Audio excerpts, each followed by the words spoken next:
Chapter 40. Whoosh. Hearing this majestic roar, the expressions of the 10 couldn't help but tighten. Their gazes all turned in the direction of the sound, but they couldn't see what kind of beast had made the sound. The distance should be 1 li away, and the lush foliage of the trees completely blocked their line of sight. Even without Far's reminder, everyone had already guessed that the one who'd driven the other large beast to the edge of the forest was most likely the owner of this sound. The other party's voice was truly too intimidating. In the world of beasts, although it wasn't necessarily the case that the louder one's voice was, the stronger one's strength was generally the case.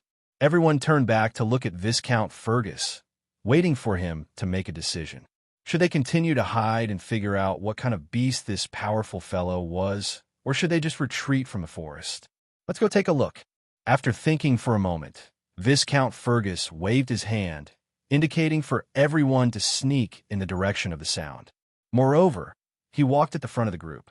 As the strongest of the 10, with the strength of a ferocious warrior, he naturally stood at the front of the group at this time. He had a head full of golden hair, and his body wasn't tall and sturdy, but was extremely robust. When everyone looked at him, they couldn't help but feel a sense of relief. Their fear of that terrifying beast also lessened quite a bit. Patter, patter. Stepping on the crisp leaves and some fallen dead leaves, the 10 people slowly advanced. Apart from Viscount Fergus, who couldn't tell, the others more or less showed signs of nervousness. Gray even saw that Caroline's beautiful fists had turned white from clenching them. In fact, Gray himself wasn't much better. His right hand had never left the hilt of the sword hanging on the left side of his waist. As long as he encountered an unexpected situation, he would be able to immediately pull it out. When faced with the unknown, people would always be filled with fear. However, Gray was doing his best to adjust his breathing and make it stable. This world was different from his previous one. There were too many unknowns and too many dangers. If he wanted to have the ability to protect himself, he had to become strong. The strength of a strong person didn't only lie in their strong bodies, but also in their strong mental fortitude. Take Viscount Fergus, for example. In this situation where everyone was nervous, he could still maintain a calm expression without the slightest trace of fear. Such strong mental fortitude was worth learning from. Very quickly, his breathing became stable and his tense muscles relaxed. However, this didn't mean that he'd let down his guard. On the contrary, it meant that he was guarding against any danger that might befall him's group. If his muscles were tensed up for a long time, his reaction might become sluggish at critical moments. As they advanced, Viscount Fergus would occasionally turn his head to look at Gray's group of 4 to observe their condition. However, when he discovered that Gray was the first person among the 4 whose breathing had stabilized and their condition stabilized, he couldn't help but reveal traces of praise in his eyes. His talent for cultivation was strong, his talent for battle was not bad, and even his mental fortitude was quite strong. Originally, he thought that Bernal would be the first to adjust his condition. After all, Bernal was already an adult, and he had experienced the most actual combat among the 4 of them. However, Gray gave him a pleasant surprise. He was actually the first to adjust his condition. Under Viscount Fergus' lead, everyone was getting closer and closer to the direction of the sound. Suddenly, Viscount Fergus, who was walking at the front, raised his hand to stop everyone from moving forward. His eyes looked through the gaps between the trees and branches. He squinted his eyes and looked in a certain direction. He seemed to have discovered something. After a moment, he waved his hand to everyone, indicating for them to come to him. Everyone carefully approached, almost taking one step at a time. That is, approaching Viscount Fergus, Gray looked through the gaps between the branches like Viscount Fergus. He couldn't help but be shocked. In front of them, a natural lake with a diameter of about a few hundred meters appeared. Around the lake, there were no trees. Instead, there were many weeds, but many of them had dried up because of the arrival of autumn. And beside the lake, there was a show of eating. A wild beast that looked like a deer with khaki skin and black spots fell beside the lake. Half of its neck had been bitten off. Large amounts of dark red blood flowed out from the neck and dyed the ground red. Beside this wild beast's corpse, there was a wild beast that was eating heartily.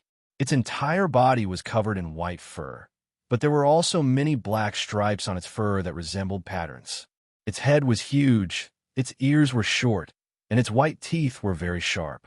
The wild beast's fur was easily torn apart. Its blood-red muscles were easily torn apart like bacon. Its tail was rather short and thick, looking like a thick whip. If one were to be hit by this whip, it would definitely not end well.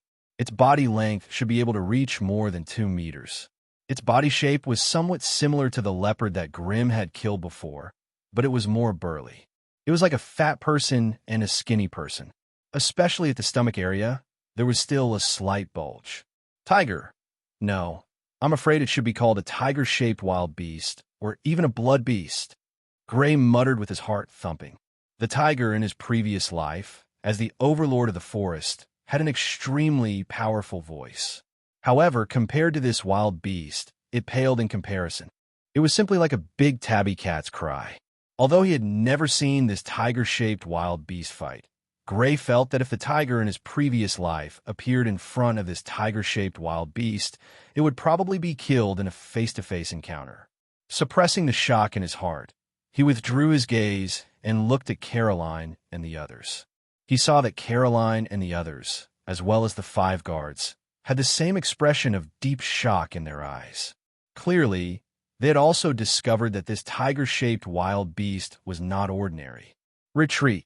At this time, Viscount Fergus had already extended his hand and made a gesture to everyone to retreat. It was not a very profound gesture, merely using a finger to point behind them. Therefore, everyone easily understood his meaning and slowly retreated. Let's stop here. They retreated silently all the way until they were 2 miles away. After confirming that the tiger-shaped wild beast would not be able to hear them, Viscount Fergus opened his mouth and signaled for everyone to stop. Everyone stopped in their tracks and sighed at the same time. That tiger-shaped wild beast gave them a lot of pressure. Lord Viscount, this is not an ordinary tiger. When I was hunting, I saw several types of tigers, but I've never seen this type. Far was the first to speak. As a former hunter, he had the right to speak. It does not seem like an ordinary tiger. Viscount Fergus supported his chin with one hand. He had seen ordinary tigers before, and this tiger was indeed different from ordinary tigers. Most importantly, he felt an extraordinary aura from this tiger. Gray frowned slightly and looked at Viscount Fergus with a grave expression. Father, this should be a blood beast, right? It should be, but I don't know what kind of blood beast it is. Viscount Fergus nodded. That extraordinary aura could only be felt from blood beasts, so there was no doubt that the tiger-shaped wild beast was a blood beast. At this moment, Caroline, who had been pale since she saw the tiger-shaped blood beast, spoke up. It should be a Hanhu. Hanhu. Everyone, including Viscount Fergus, looked at Caroline and waited for her explanation. I've seen a description of Hanhu in a book. Its fur is white, but there are black lines. Its body is slightly larger than an ordinary tiger, but not by much. This tiger-shaped blood beast is indeed very similar to the description. After hearing Caroline's description, Viscount Fergus nodded and asked again. Hanhu, which means it can use ice-type abilities? Yes, according to the records in that book, an adult Hanhu can spit out cold air. Anything that comes into contact with the cold air will be frozen. Its strength should be at the murderous level. Caroline nodded as she spoke. Murderous level? That's good. Viscount Fergus's eyes flickered as he thought about how to kill this Hanhu. As long as the Hanhu was here, Goathorn Village would definitely be attacked by wild beasts again. If he wanted to resolve the crisis in Goathorn Village, he had to kill this murderous level Hanhu. Although he could choose to give up Goathorn Village and the surrounding cultivated land, he did not want to do so unless it was absolutely necessary. To the aristocrats, cultivated land was like a chicken that could lay golden eggs. Who would complain that it was too little? Therefore, the best choice was to kill it. A murderous level blood beast strength was equivalent to a murderous blood warrior, which was his current level. If the two of them were to fight, it would depend on their abilities. He practiced the blood technique, Wind Wolf, so his speed was not bad. Moreover, he had the Wind Blade as an attack. If it was a one-on-one battle, he should be able to kill this frost tiger. However, to be on the safe side, he decided to gather all the upper-level blood warriors in his territory after he returned and kill this Hanhu with him. This would undoubtedly be safer. Just as Viscount Fergus was about to retreat from the forest and gather all the upper-level blood warriors in his territory to kill this Hanhu, for spoke again. What he said made Gray, Viscount Fergus, and the others look pleasantly surprised. Chapter 41. What, are you sure? Viscount Fergus tilted his head to look at Far. Even though he was usually calm, he couldn't help but reveal a trace of surprise. Pregnant? Gray and the others didn't even try to hide their shock and joy. Blood fiends could be tamed, but they could only be tamed from the newborn stage. Once they entered the growth stage, especially after they reached adulthood, it was almost impossible to tame them. The pride of blood fiends made them very difficult to tame. On the other hand, newborn blood fiends were very difficult to encounter. On the one hand, the newborn stage was extremely short. Usually, it was only a month from birth. Time was fleeting. Moreover, blood fiends lived in the depths of the forest, which was fraught with danger. Very few people could reach it. It was very rare to see a Hanhu leave the depths of the forest and come to the edge of the forest. If this Hanhu was really pregnant, then it would be an excellent opportunity for the Fergus family to possess a blood fiend. The value of a blood fiend was unquestionable. Just look at the history of the Sydney Marquis family's growth. A copperback dragon had protected the Sydney Marquis family for hundreds of years and was still protecting the family to this day.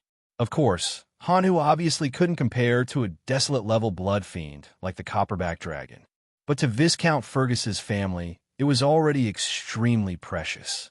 If it matured, it would definitely greatly increase the Fergus family's foundation. I'm sure. I've seen a pregnant tiger before. It looks similar to this Hanhu. Far nodded with absolute certainty. Good, very good. If that's the case, I won't forget to reward you. Viscount Fergus's expression became even more joyful as he immediately expressed his stance. Thank you, Lord Viscount. Far's eyes lit up, his face full of joy. The other 4 soldiers' faces were full of envy and vexation. They envied Far for the generous reward he was about to receive this time, and were vexed that they didn't see that Hanhu was pregnant. Sweeping his gaze across the crowd, Viscount Fergus immediately ordered, "After we return, no one is to spread any news about this Hanhu." Yes, everyone present, including Gray, clearly understood the importance of Hanhu's pregnancy and quickly nodded. "Just to be safe, you guys stay here. For, come back with me for another round of observation. We must determine if she's really pregnant." Thinking about it, Viscount Fergus still wasn't at ease. He called for Far alone and left Gray and the others where they were. He then headed towards the lake where he'd discovered Hanhu. It was clear that Viscount Fergus valued this information more than a little. "Big brother, do you think it's true?" Ellis, who still had a look of surprise on his face, looked at Bernard and asked. "I didn't notice this before, so I couldn't tell." Bernal raised his eyebrows and looked at Gray and Caroline. "What do you think?" "I think it's very possible." Gray said that Hanhu's stomach did show signs of swelling. "At the time, I thought it was because of its large body, but after hearing what Far said, I think it's very possible." I didn't pay too much attention. Caroline shook her head slightly. She had focused most of her attention on the Han residence's appearance and didn't pay attention to Hanhu's stomach. After a full half an hour, Viscount Fergus and Far returned. Far's face was full of unconcealable joy. Viscount Fergus's joy had already disappeared, but one could still see the slight upward curve of his lips that he was in a good mood. "Father, is that Hanhu really pregnant?" Bernal asked. "It is indeed pregnant, and according to Far's judgment, it shouldn't be long before she gives birth." Viscount Fergus nodded. "That's great." Gray and the others were full of joy. If a pregnant Hanhu could give birth to a baby, the Fergus family would have another murderous level combatant in a few years' time. When that time came, the Fergus family's foundation would be even stronger. "Let's leave the forest first." Viscount Fergus ordered everyone. Yes, Gray and the others nodded in response. After leaving the forest, they brought the soldiers who followed them into the outskirts of the forest and move the dozen or so wild beasts they had hunted before out of the forest. Gray and the others returned to the village elder's stone house. The stone house had been temporarily requisitioned by the Fergus family. It could be considered their temporary residence here. After hurrying along and searching the forest, it was already past noon. It was now afternoon. Viscount Fergus, Gray, Bernal, Elise, and Caroline sat around a round table in an old and crude room. There was a large plate on the round table. On the plate was an animal's hind leg that had been roasted until it was golden brown. It weighed at least a dozen kilograms. The 5 of them each had a plate in front of them. On each plate was a large piece of meat that had been cut off from the hind leg. They had a tablecloth in front of their chests as they each held a knife and fork and ate heartily. They had missed lunch because of the search and were now enjoying their late lunch. This hind leg came from the leopard that Gray had hunted before. It had been cleaned by the soldiers, sprinkled with seasoning, and roasted for a while. The soldiers' culinary skills naturally couldn't compare to the castle's chefs. However, the leopard's meat was very fresh and delicious, making up for this. They bit down. It was soft, fragrant, and not too oily. A fragrance lingered on their lips and teeth. It had a unique flavor, causing the 5 of them to have a good appetite. Due to the inexplicable transformation of his body, Gray, who had a terrifying appetite, no longer restricted himself and ate as much as he wanted. On one hand, it was because of the delicious food in front of him. On the other hand, it was because he had maintained a meal for 2 for over 3 months. If his appetite increased again, Viscount Fergus and the others should be able to barely accept it. Bernal, I'm preparing to bring Gray and the others back to the castle in a moment. You need to stay in Goat Horn Village in the name of killing wild beasts. Send someone to check on Hanhu's condition every day. Once you discover that Hanhu has given birth, immediately send someone back to report. Viscount Fergus looked at Bernal and instructed when he saw that everyone had finished eating. As the head of the Viscount family, Viscount Fergus's every move would be monitored by the other Viscount families. If he stayed in Goat Horn Village for a long time, it would definitely arouse the suspicions of the other Viscount families. Thus, he couldn't stay here for long. Yes, father, I understand. Bernal hurriedly replied. He naturally understood Viscount Fergus's worries. He knew that it was best for him to stay at this time. Pay attention to safety. Just send soldiers to investigate every day. You don't have to go personally.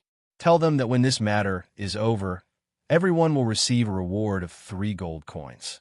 Even if they die, their family members will also receive a reward of 3 gold coins. After some thought, Viscount Fergus solemnly instructed. I understand. Bernal nodded solemnly. Under such circumstances, the most suitable person to monitor Hanhu was naturally Viscount Fergus, who had reached the level of a ferocious warrior. However, in order to avoid attracting the attention of the other families, Viscount Fergus obviously couldn't stay here. As for the others, even Bernal wasn't a match for Hanhu. If they were discovered by Hanhu, they probably wouldn't be able to escape. Thus, the most correct method now was to offer great rewards and drive the soldiers to investigate. Gray listened quietly. When he heard that money was used to drive the soldiers to risk their lives to investigate Hanhu, his eyebrows twitched slightly before finally relaxing.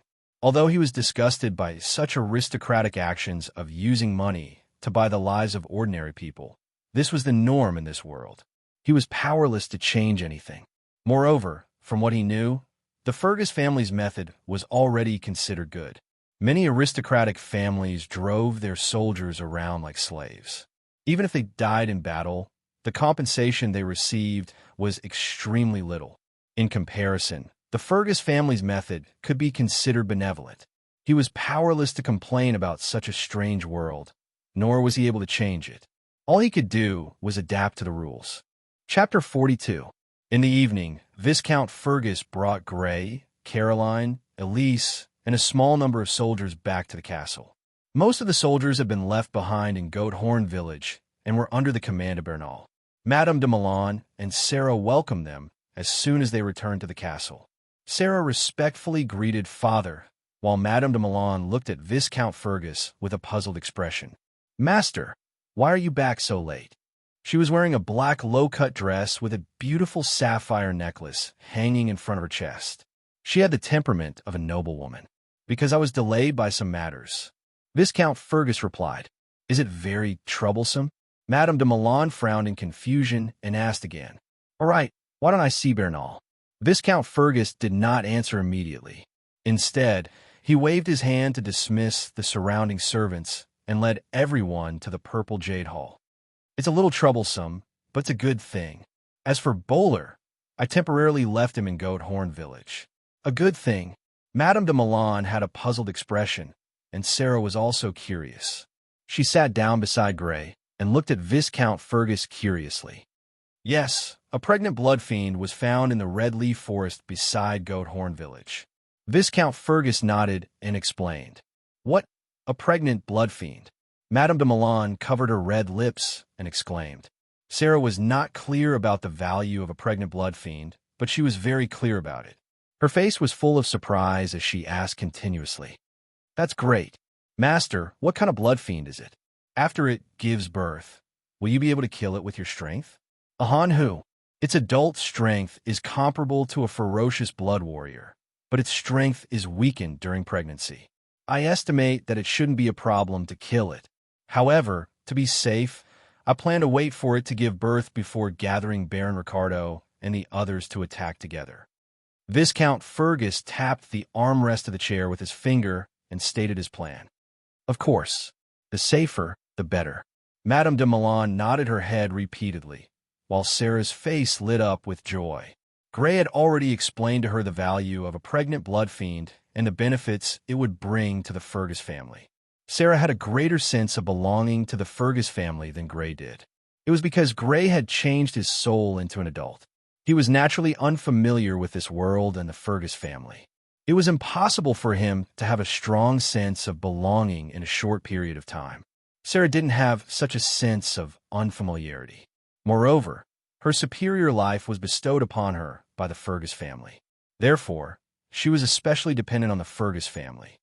This matter must be kept a secret to avoid being discovered by the other Viscount families. Viscount Fergus instructed. Madame de Milan and Sarah, who knew the importance of the blood fiend, nodded. Then, Madame de Milan seemed to have thought of something and said, Oh, right. Master, after you left today, the Ford Auction House sent over an auction invitation letter, inviting our Fergus family to participate in the next auction. The auction is this Sunday afternoon. Ford Auction House. Hearing this name, Gray's face revealed a trace of doubt. He hadn't heard of the Ford Auction House, but he had heard of the Ford family from Caroline after they were ambushed a while ago. The Ford family was one of the two Count families in theft by the Sidney Marquis family. They had existed for more than 200 years and were one of the earliest families to follow the Sidney Marquis family. They had a strong foundation. Moreover, the territory of the Ford family was connected to the Fergus family's territory in the southeast of the Fergus family.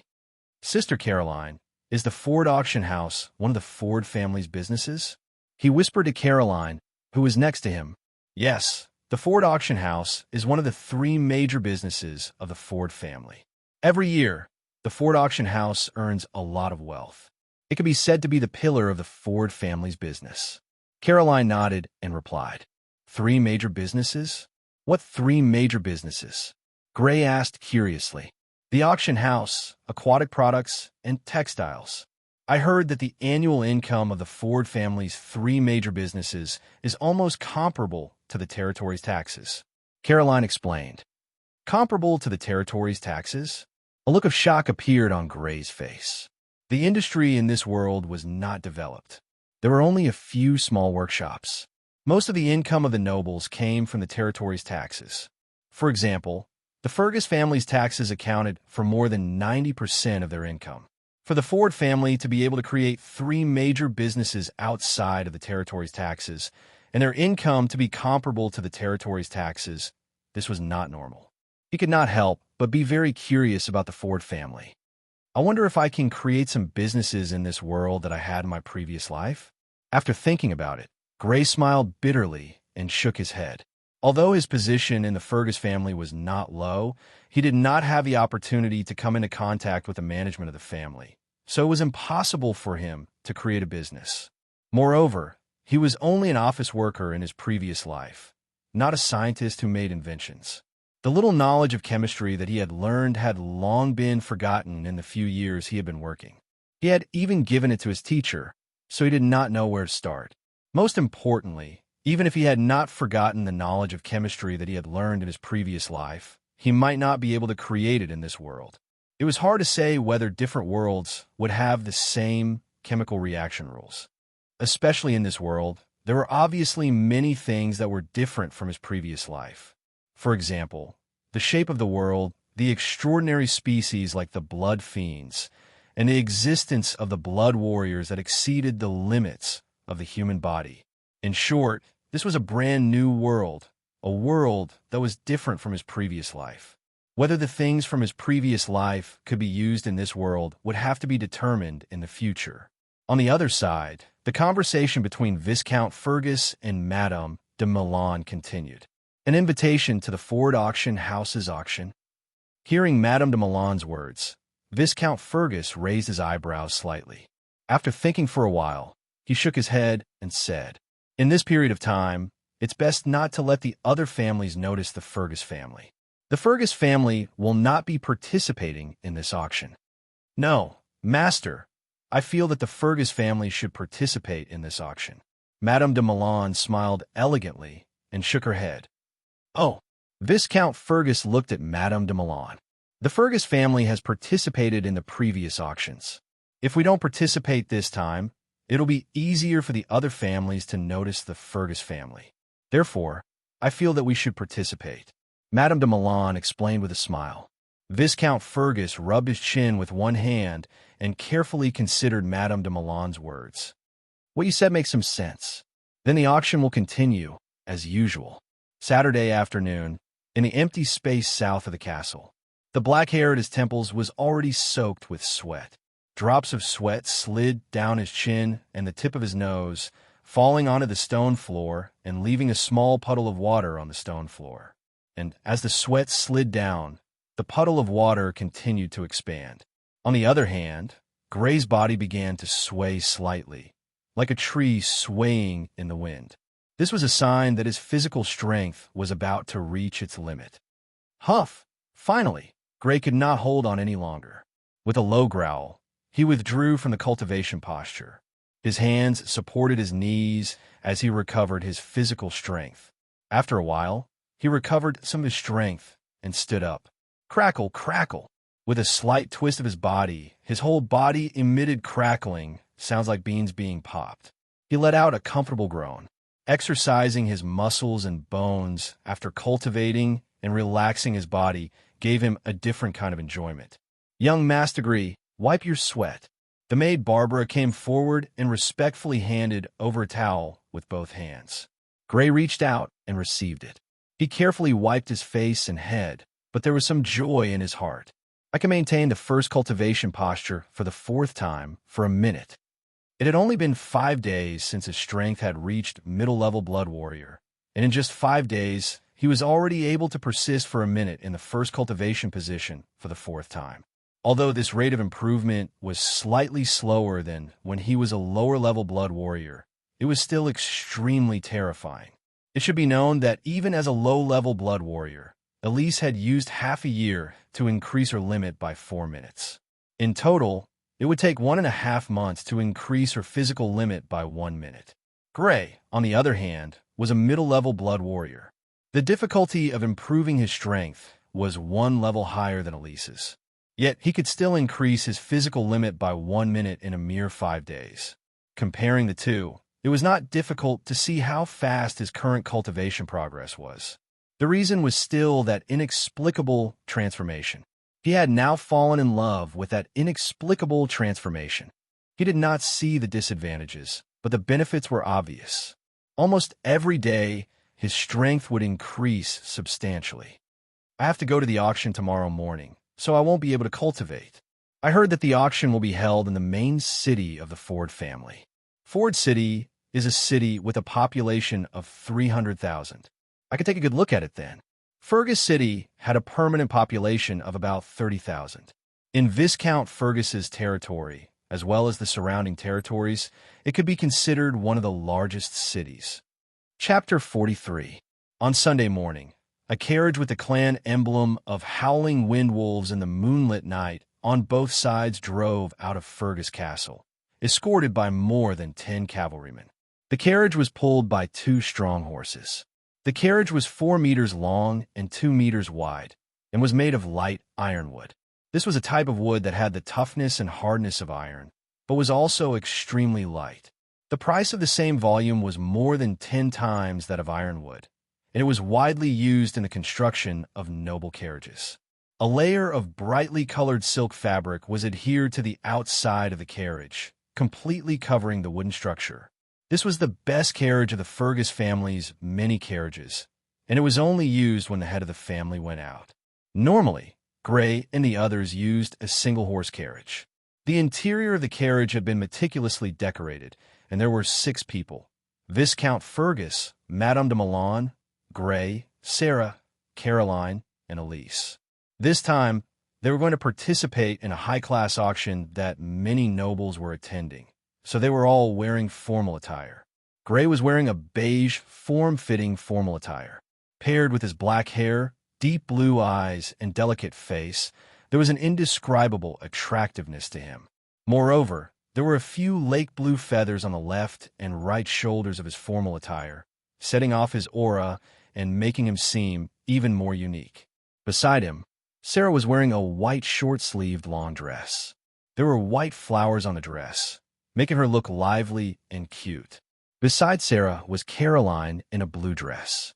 The blue dress extended from her chest down and gradually narrowed, outlining her beautiful curves. She was elegant and generous. Viscount Fergus, Madame de Milan, and Elise were all wearing formal attire, and each had their own unique characteristics. They were either handsome or charming. However, those from noble families would not have a bad temperament and appearance. Temperament was due to noble upbringing, and appearance was carefully selected from generation to generation.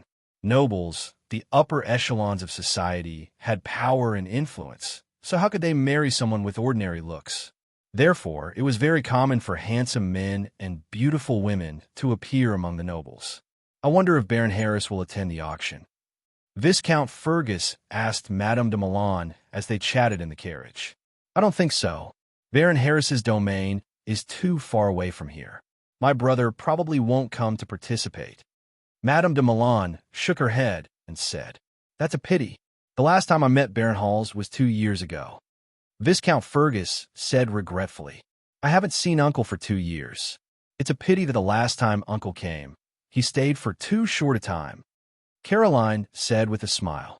Gray quietly listened to their conversation. Occasionally, he would add a few words, but most of the time, he just listened to their conversation. In this world, there was no such thing as following one's husband. Madame de Milan's full name was Milan Harris. The Harris family was her family before she married. This was a Baron family. However, it was different from the Baron Ricardo and Baron Kipling families in Fergus's domain. To a certain extent, this Baron family was of a higher class. Because this Baron family was enfeoffed by the Marquis family of Sydney, it was recognized in the entire Sydney Marquis family's domain. Unlike the 2 Baron families in Viscount Fergus's domain, they were only recognized in Viscount Fergus's domain. Once they left Viscount Fergus's domain, they would no longer enjoy the privileges of nobility. Therefore, in this world, even if it was the same title, it would have different values if it was enfeoffed by different people. For example, if a lord was enfeoffed by a kingdom, then he would enjoy the status of a lord in the entire kingdom. Although his authority was not as great as the Fergus families, the scope of his authority was wider. Pulled by 2 strong horses, the carriage was also very light. Its speed was not much slower than riding a horse. After more than 3 hours, a huge city could be seen in the distance. The first thing that came into view was the earthy yellow city wall. It was made of pieces of stone glued together. It was about 10 meters tall and should be relatively thick. Gray had already discovered that there were soldiers wearing yellow leather armor patrolling on the city wall. Apart from that, he could see the spires of a few buildings that were higher than the city wall. There were a total of 3 doors at the entrance to the city wall. The middle door had 2 doors that could allow 3 carriages to pass through side by side. The other 2 doors were on the 2 sides and could only allow 1 carriage to pass through. The left door was used as the entrance to the city gate, while the right door was used as the exit. On both sides of the 3 doors, there were soldiers in yellow, standard leather armor. They were muscular and energetic. Pedestrians and carriages were directly let through at the exit gate. Pedestrians could enter freely at the entrance gate, but carriages had to queue up one after another and wait for the entrance fee to be collected. Hiya! The cavalryman's expressions were cold, and the coachman's head was raised high. The Fergus family's carriages did not stop at all and headed towards the most spacious city gate in the middle. They quickly drove in, raising a cloud of dust. What welcomed them was not scolding, but the respectful gazes of the soldiers at the city gate, as well as the envious gazes of the people entering and exiting. They did not need to be inspected and did not need to pay the entrance fee. This was the privilege of nobles. The Fergus family was infested by the Sydney Marquis family. In Earl Ford's territory, they were naturally considered nobles. Howling Wind Wolf. This is the insignia of the Fergus family. The people sitting inside are members of the Fergus family. The Fergus family, the Viscount family, the Fergus family? It's actually the Viscount family. They're only 1 rank away from the Lord. A few soldiers whispered to each other with reverence in their eyes. Sigh, if only I could establish a family like the Fergus family one day. A soldier sighed and spoke of his lofty ambition, but was met with a round of rolling eyes. Nobles, even the lowest rank of lord, required countless military achievements to become one. The rank of a Viscount family was 2 ranks higher than that of a lord. An ordinary soldier, no matter how heaven-defying his luck was, being able to become a lord was already the limit. If he wanted to rise to the heavens and establish a Viscount family, he could only dream about it. The carriages drove into the city. What entered their eyes was a main road paved with stone slabs. It was spacious enough to accommodate 3 carriages side by side. On both sides there were stone houses. Most of them were only 1 story, and the roofs were covered with tiles. There were also 2-story houses, but there were fewer of them. From time to time, there would be carriages and pedestrians passing by on both sides of the road. From time to time, there would be shouts coming from the stone houses on both sides of the road. Some of them were inns, some were taverns, and some were selling fresh fruits and vegetables from the clothes of the carriages and pedestrians. It wasn't hard to see that these people were rather well off. At the very least, there were very few people who were sallow and emaciated. They followed the main road for more than 1,000 meters and entered a side road that could accommodate 2 carriages side by side. Finally, there was no road ahead, and the carriages entered a huge plaza. The entire plaza was paved with yellow stone slabs and was about half the size of a football field. Behind the plaza was a yellow building that was more than 10 meters tall. There were large words Ford Auction House on it. It should be a 2-story building, and the yellow stone on the surface was polished very smoothly. The carriages stopped, and Gray and the rest alighted. Immediately, a few people came over to welcome them. The person in the lead was a middle-aged man wearing what seemed to be a butler's uniform. Greetings to Lord Viscount, Lady Viscount, and all the young masters and ladies. The middle-aged man wearing what seemed to be a butler's uniform came closer and immediately bowed respectfully to them as he spoke. As the butler of the auction house, his eyes were naturally very sharp. He was naturally very familiar with the clan insignias of the nearby nobles, so he could tell at a glance that this was the group of the Fergus family. A private room has been arranged for you. Please follow me. Under the middle-aged man's lead, the group entered the yellow building. As for the horses and cavalry, there would naturally be people to entertain them. They arrived at the 2nd floor of the building and were led to a private room with 2 beautiful maids. Lord Viscount, the kitchen has already prepared an exquisite lunch. May I ask if you would like to start eating now or wait for a while? The middle-aged man remained respectful as he asked. Now, Viscount Fergus said indifferently. Having been here many times, he was very familiar with the way the Ford Auction House entertained people. The middle-aged man bowed again and took his leave. Only Gray and the rest, as well as the two beautiful maids, were left in the private room. Gray sized up the private room. It was 100 square meters of space, and the decorations were extremely exquisite. There were murals, rune lamps, decorative porcelain, vases with fresh flowers, incense boxes, and murals in the room. The room was filled with a faint fragrance of incense. The entire room could be divided into two parts. The front part was a round table surrounded by several armchairs, which should be the dining area. In the back part, there was a long skylight about a meter above the ground near the wall. There was a transparent crystal embedded in the skylight, and through the crystal, one could see the auction stage on the first floor. The entire private room should be convex, so although it was on the second floor, it was extremely close to the auction stage and could clearly see the auction stage. Next to the transparent skylight was a row of armchairs. The armchairs were covered with soft fur and were extremely soft. Even if one sat there for a few hours, their buttocks wouldn't feel uncomfortable. "Father, when will the auction begin?" After eating a sumptuous lunch, Gray sat on an armchair next to the skylight, drinking the fruit juice provided by the auction house after the meal, and looked excitedly at the first floor. There was still no one on the auction stage on the first floor, but the stepped seats on the first floor were already occupied. Unlike the comfortable environment in the private room, the stepped seats were arranged so tightly that people were almost pressed against each other. If one's hand was slightly too big, they would collide with the person next to them. Between people, there is indeed no absolute equality. Seeing this scene, Gray couldn't help but sigh in his heart. In his previous life, as an ordinary office worker, he had never enjoyed any special treatment. He sat on the hard seat on the train, sat in economy class on the plane, and stayed in the cheapest hotel. In this life, by virtue of his identity as a noble, he had enjoyed all kinds of treatment that exceeded that of ordinary people. He had high-end clothes, maids to serve him, and exquisite food prepared by dedicated chefs. Chapter 44. Gray and the rest waited leisurely for the auction to begin as they sipped their fruit juice and reclined on the soft armchairs. However, the auction didn't begin. Asterisk knock, knock, knock. Asterisk there was a knock on the door. With Fergus's permission, one of the two maids opened the door and 4 people walked in. The leader of the 4 was a man with a medium build and short gray hair. Beside him was a beautiful middle-aged woman in a formal dress. Her long blonde hair was slightly curled.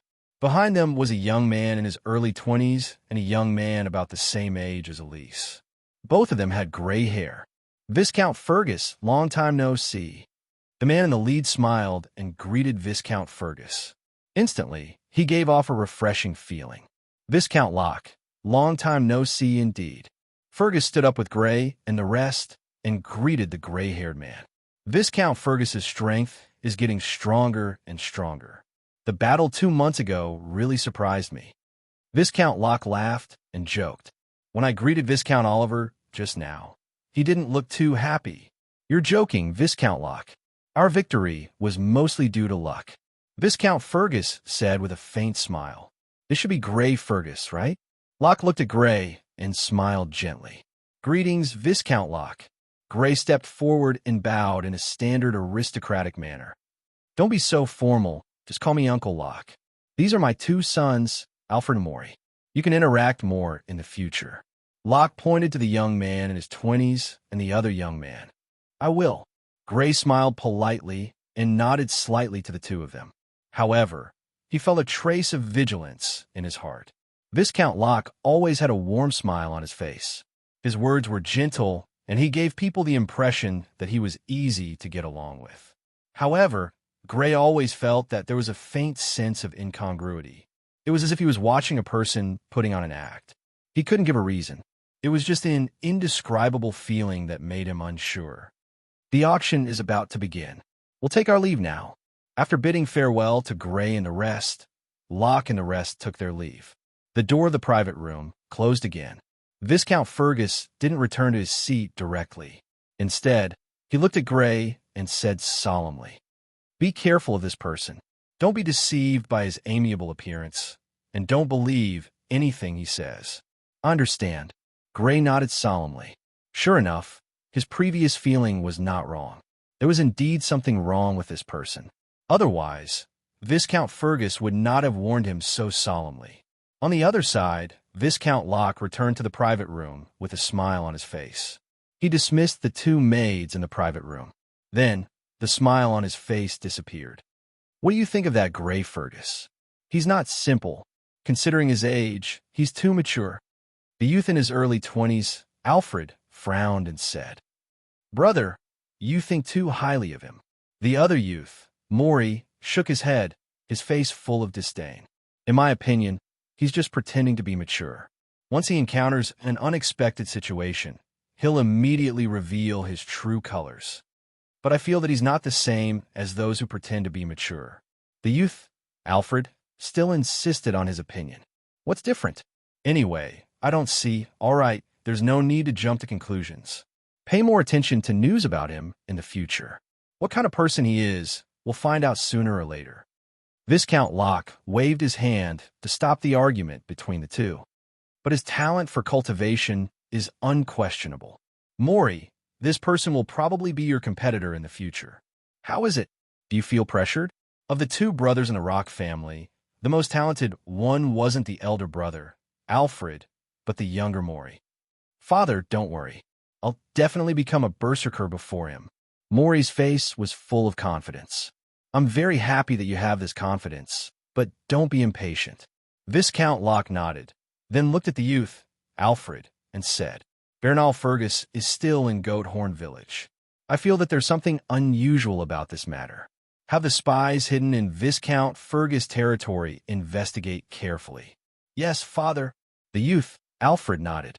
10 minutes later, someone finally appeared on the auction stage on the first floor, illuminated by several rune lamps.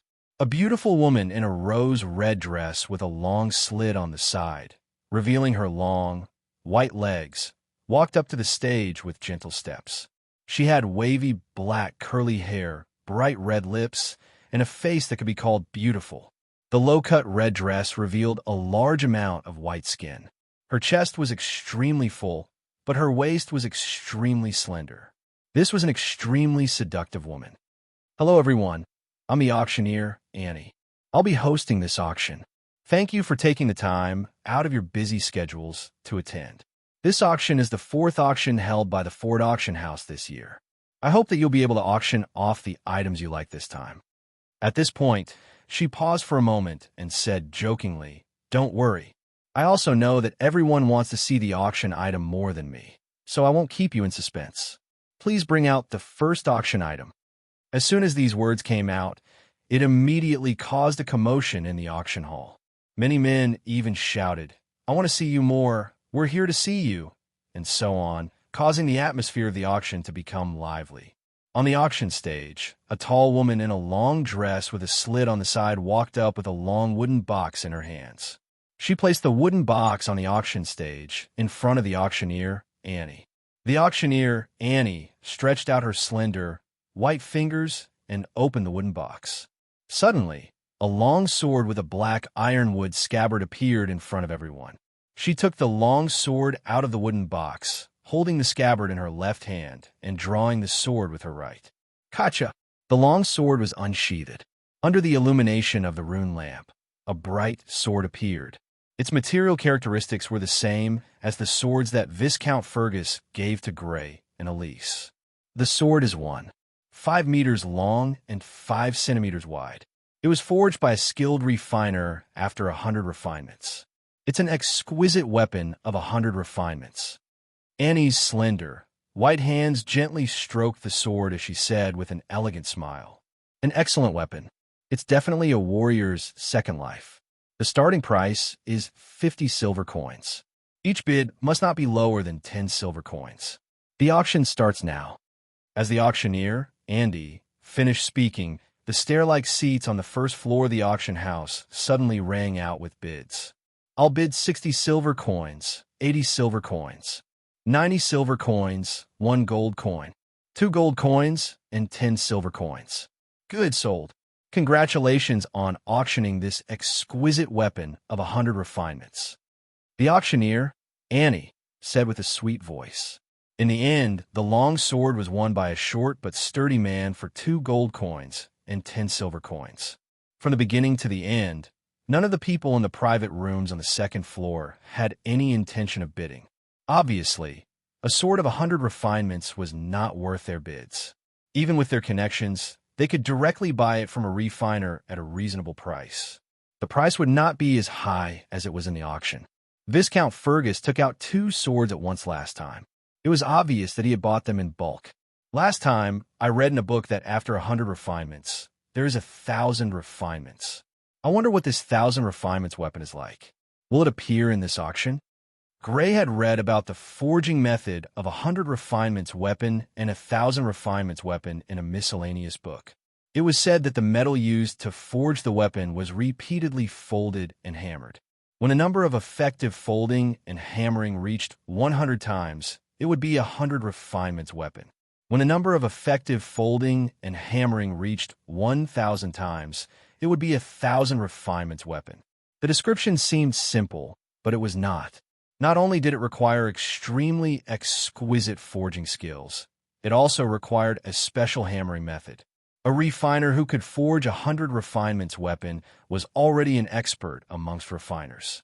As for those who could forge 1,000 refinements weapon, only the best refiners could do it.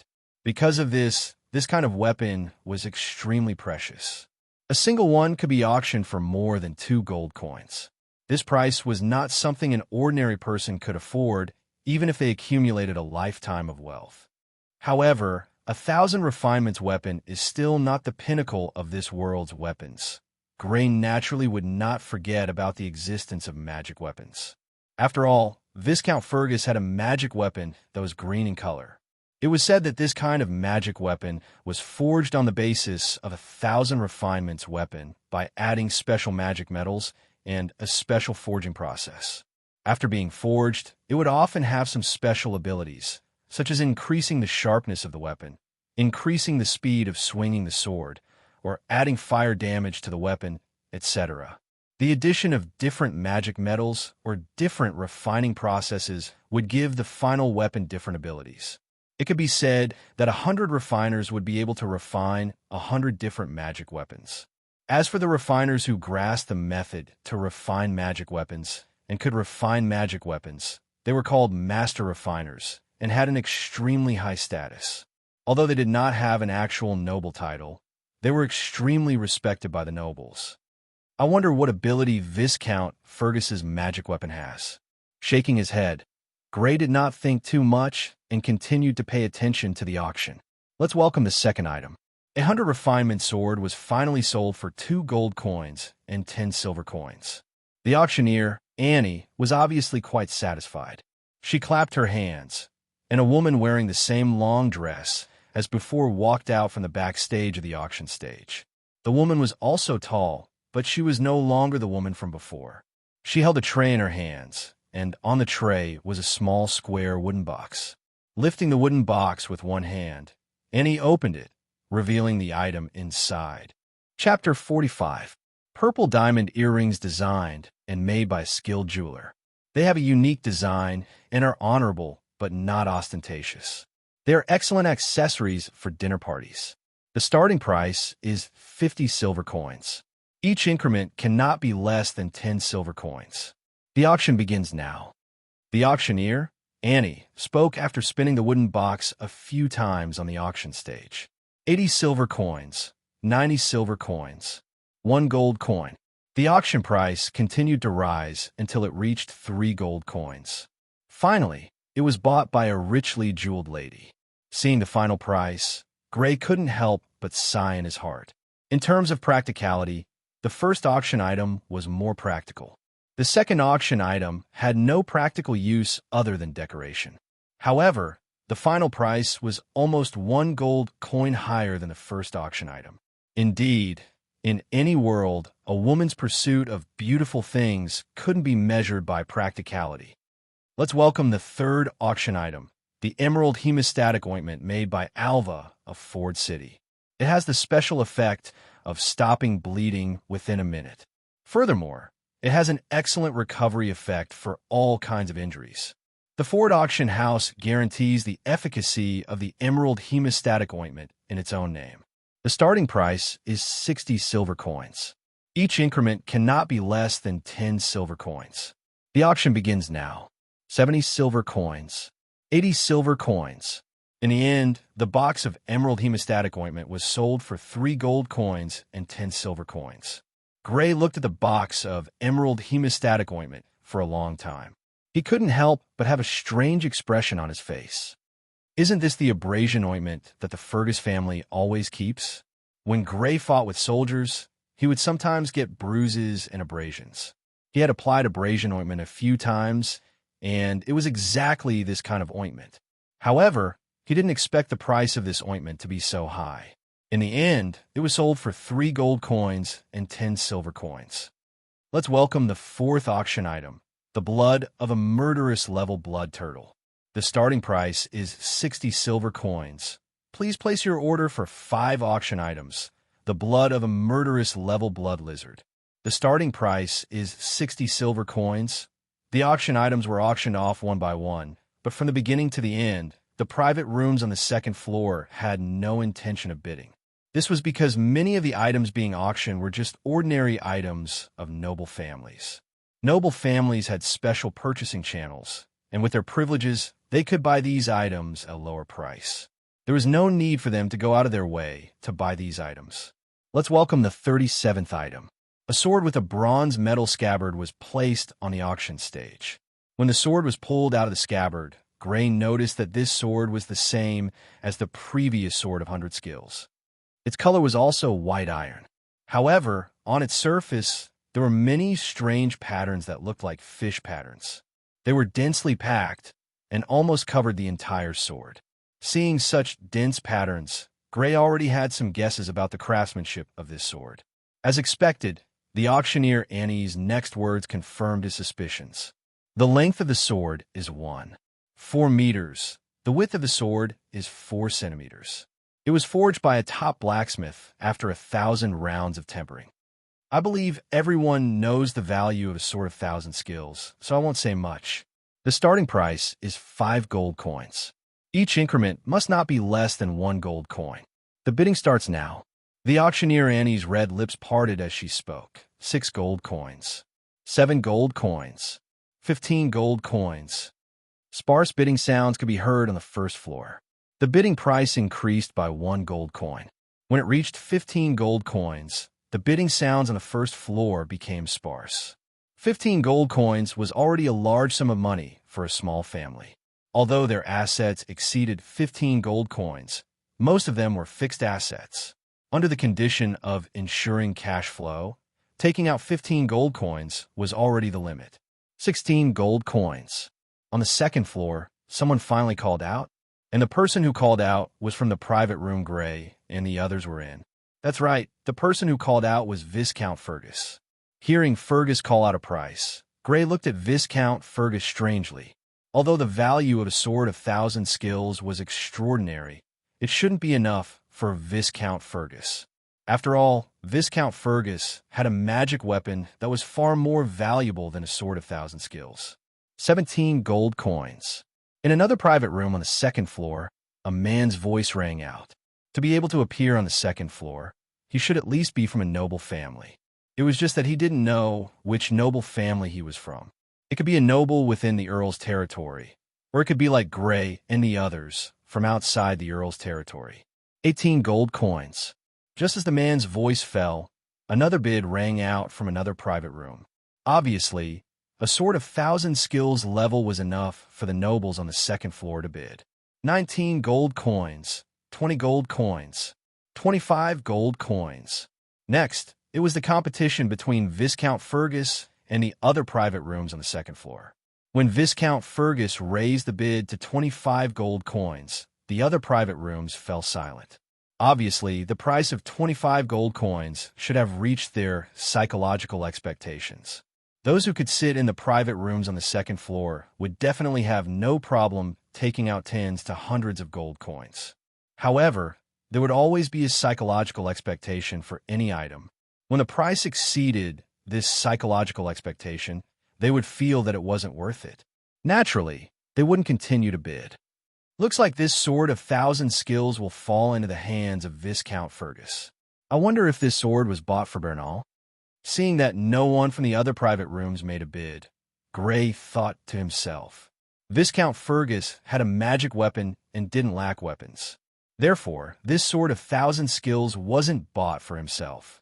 As for the others, it was most likely Bernal from the Fergus family. Now that Bernal's strength had reached the level of a middle-ranked blood warrior, the sword he used seemed to still be the sword of 100 skills. It was indeed time to change it. As for Gray himself, in the eyes of Viscount Fergus, he was only a low-ranked blood warrior. However, just as Gray thought that this sword had fallen into the hands of Viscount Fergus, another bid sounded. 30 gold coins. The voice also came from one of the private rooms on the second floor. Before this private room hadn't participated in the bidding for this sword of 1,000 skills. This voice is a little familiar. Gray felt a sense of familiarity with this bid that had suddenly appeared. After carefully thinking back, he suddenly remembered. This is Viscount Oliver's voice. Yes, that's right, it's definitely him. This fellow didn't participate in the bidding before. Now that he's suddenly participating, I'm afraid his goal isn't the sword, but to annoy Viscount Fergus. Gray tilted his head and looked at Viscount Fergus. He saw that Viscount Fergus's eyebrows were slightly raised. Evidently, he had also heard the identity of the bidder. 35 gold coins. Viscount Fergus continued to bid, but in the next moment, Viscount Oliver made another bid. 40 gold coins. Viscount Fergus had clearly expected Viscount Oliver's bid and made another bid. 45 gold coins. 50 gold coins. Viscount Oliver followed suit and made another bid. 55 gold coins. 60 gold coins. 65 gold coins. 70 gold coins. The smell of gunpowder between the two was very obvious. As soon as one bid, the other immediately followed, causing a lot of discussion in the other private rooms. Seems like it's Viscount Fergus and Viscount Oliver. It's them. No wonder. I heard that 2 months ago, the Fergus family and the Oliver family discovered a territorial war. Their relationship can't be said to be good. I heard that Viscount Oliver suffered a great loss in that battle and was forced by the Fergus family to compensate a lot of money. 75 gold coins. 80 gold coins. 85 gold coins. 90 gold coins. The bidding continued, but when Viscount Oliver raised the price to 90 gold coins, Viscount Fergus didn't continue bidding.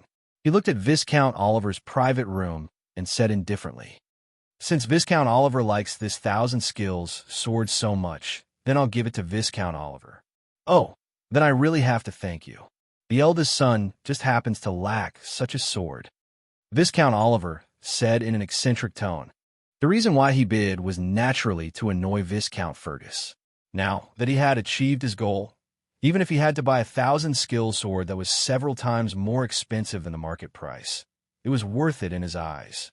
That's good. Viscount Oliver has been spending so much recently. Do you have enough gold coins? Don't go on credit with the auction house, Viscount Fergus said with a cold smile. Don't worry, I still have this bit of money. Chapter 46. The 38th item is a rune lamp made by a rune master.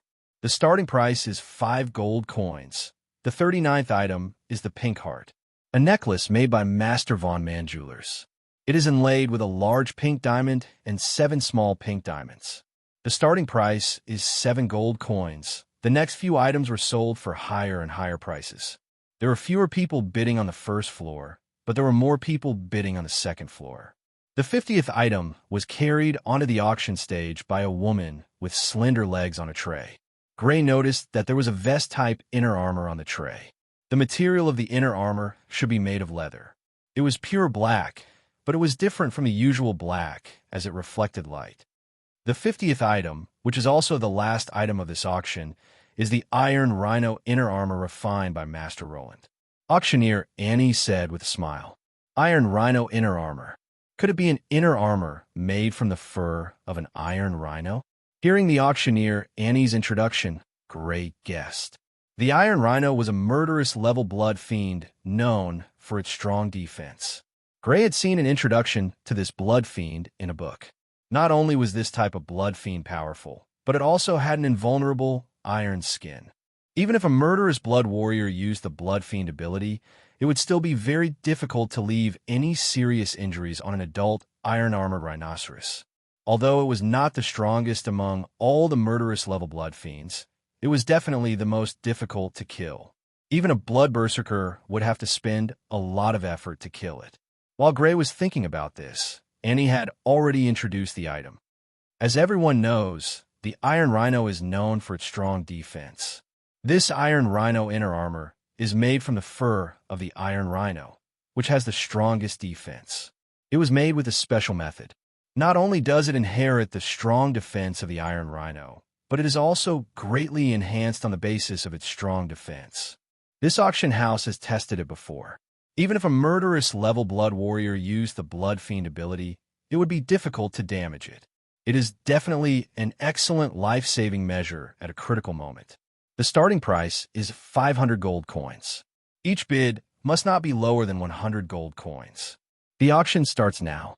The high price of 500 gold coins silenced the first floor of the auction house. Those who appeared on the first floor were all small families without titles. Perhaps they were families that had risen up through business, or perhaps they were families that had declined and were stripped of their titles. In short, the total wealth of these families would not be able to gather 500 gold coins. Moreover, 500 gold coins was only the starting price. Generally speaking, the final transaction price would be several times the starting price. Therefore, this last auction item was destined to have no fate with them. The first floor was silent, but the second floor was bustling with activity. It's actually the Iron Rhino inner armor. Looks like I was right to come to this auction. The Iron Rhino inner armor is a good item. Last time, the Iron Rhino inner armor was auctioned off by the Oliver clan. This time, no matter what, we must get this one. I've always wanted an inner armor to protect myself, and now I've finally found one. In the private rooms on the second floor, there was a burst of surprise, followed by the sound of continuous bidding. 600 gold coins, 700 gold coins, 800 gold coins, 2,000 gold coins. The price quickly rose to 2,000 gold coins, and there were still many private rooms bidding, including the one Gray and the others were in. 2,100 gold coins, 2,200 gold coins, 3,000 gold coins. When the price rose to 3,000 gold coins, the craze finally subsided, and some nobles began to give up. 3,000 gold coins was enough to cause financial problems for an ordinary baron's family. Although the Iron Rhino inner armor was good, it could not cause a shortage of family funds. 3,100 gold coins, 3,200 gold coins. For 1,000 gold coins. When the price rose to 4,000 gold coins, there were only 3 private rooms left in the auction. One of them was the private room Gray, and the others were in. The other was the private room Viscount Oliver was in, and the last private room, from the voice, Gray judged that the person in the last private room should be Viscount Locke, whom he had met once before. 4,100 gold coins, 4,200 gold coins, 4,300 gold coins. Since the two of you are so determined to win, I'll give it to the two of you. When the price reached 4,300 gold coins, Viscount Locke withdrew from the auction. His voice came from the private room, and it was very gentlemanly.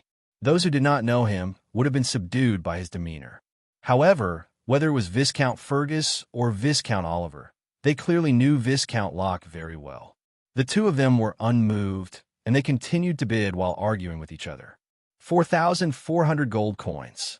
Viscount Oliver, didn't you already bid for the Iron Rhino inner armor last time? Why? Do you want to bid for another one? Viscount Fergus said, for 1,500 gold coins. Of course, I won't complain about having too many good things. Even if I don't need it, I can give it to my children. Viscount Oliver sneered, for 1,600 gold coins. The Oliver family has been spending so much recently. There shouldn't be any financial problems in the territory, right? Viscount Fergus' voice was filled with sarcasm, for 1,700 gold coins. Don't worry. The Oliver family's foundation is not something other families can imagine. Viscount Oliver snorted. Is that so? Then I'm relieved. How about this, 5,000 gold coins? If Viscount Oliver still wants to increase the price, I'll give it to you," Viscount Fergus said with a cold smile. After hearing his bid, there was no sound of a bid from Viscount Oliver's private room. "Master, forget it. Viscount Fergus might really be planning to give up. If he continues to bid, I'm afraid we can only bid for it." A middle-aged, beautiful woman with long brown hair in a black dress frowned and said softly, "Yes, father. You already have the Iron Rhino inner armor. It's not worth bidding for another one." A young man in his 20s with brown hair in a formal suit also said softly. Viscount Oliver waved his hand and interrupted the two of them. "Since Viscount Fergus wants it so much, I naturally can't take it away from you. I won't bid for it." He wasn't sure if Viscount Fergus was telling the truth. However, just as the middle-aged woman said, it wasn't worth it to spend over 5,000 gold coins to bid for an already owned Iron Rhino inner armor. Even if the Oliver family could afford it, it wouldn't be worth it. "Thank you. I was going to bid for it for 7,000 gold coins. Viscount Oliver saved me 2,000 gold coins." Viscount Fergus sneered. "Humph." Viscount Oliver snorted. He was slightly regretful that he didn't continue to bid. However, he had already said it and naturally couldn't take it back. The Oliver family's reputation wouldn't allow him to go back on his words. After the auction ended, Gray and the others waited in the private room for a while. Not long after, someone knocked on the door and walked in. There were 4 women. The 3 women at the back were tall and wore the same long dress. They were the women in charge of bringing the items up for auction.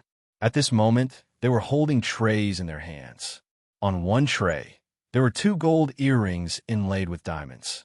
On another tray, there was an oil painting by an oil painting master from over 100 years ago. On the other tray, there was a black inner armor.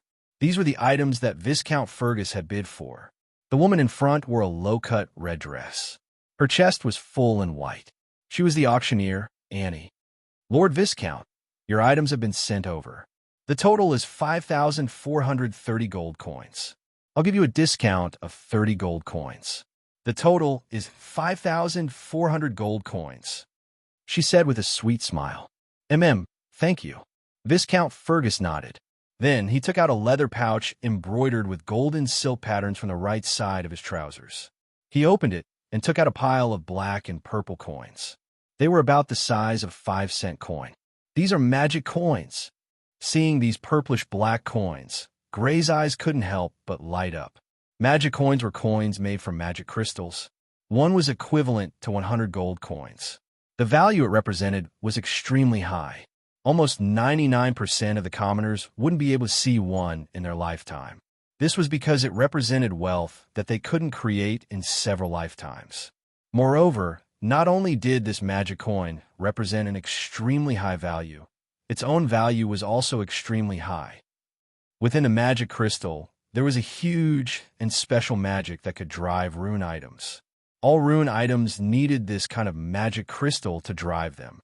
The rune lamps of the Fergus family were driven by this kind of magic crystal.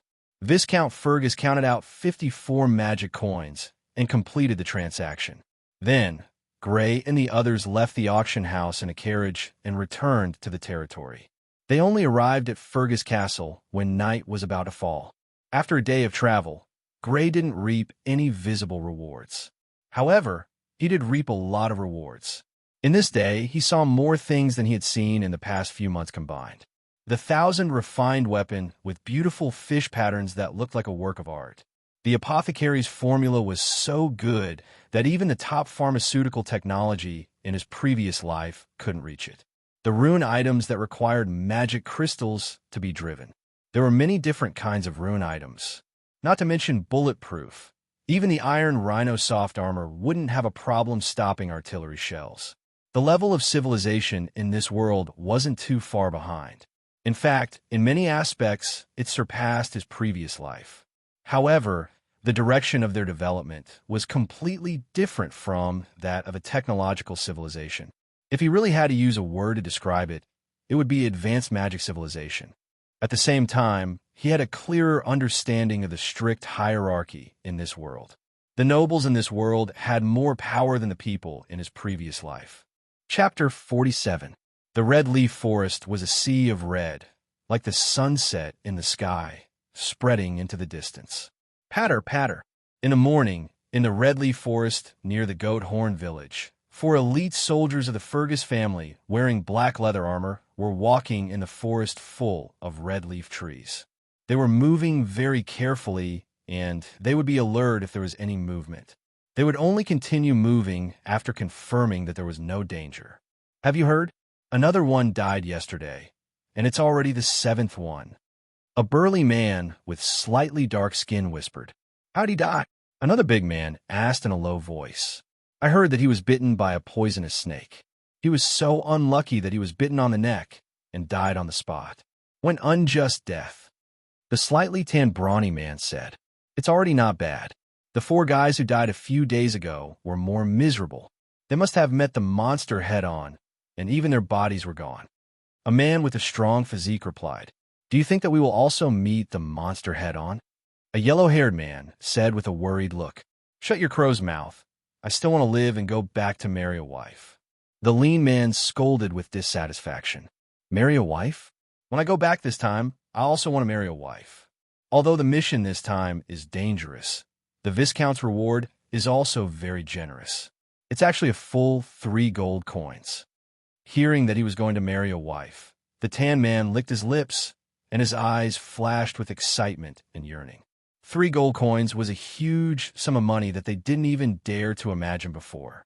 Under normal circumstances, even if they worked for the castle for decades, they might not be able to save up such a huge sum of money. As long as he could get this reward, he could quit his current job as a castle soldier, go back to marry a wife, farm, or do some small business. He would have no worries for the rest of his life. As for the danger, he didn't care too much. As long as he became a soldier, there would be no lack of danger. In the battle a few months ago, there were no monsters, but didn't people still die? And dozens of people died, which was several times more than the number of people who died in the monster's mouth.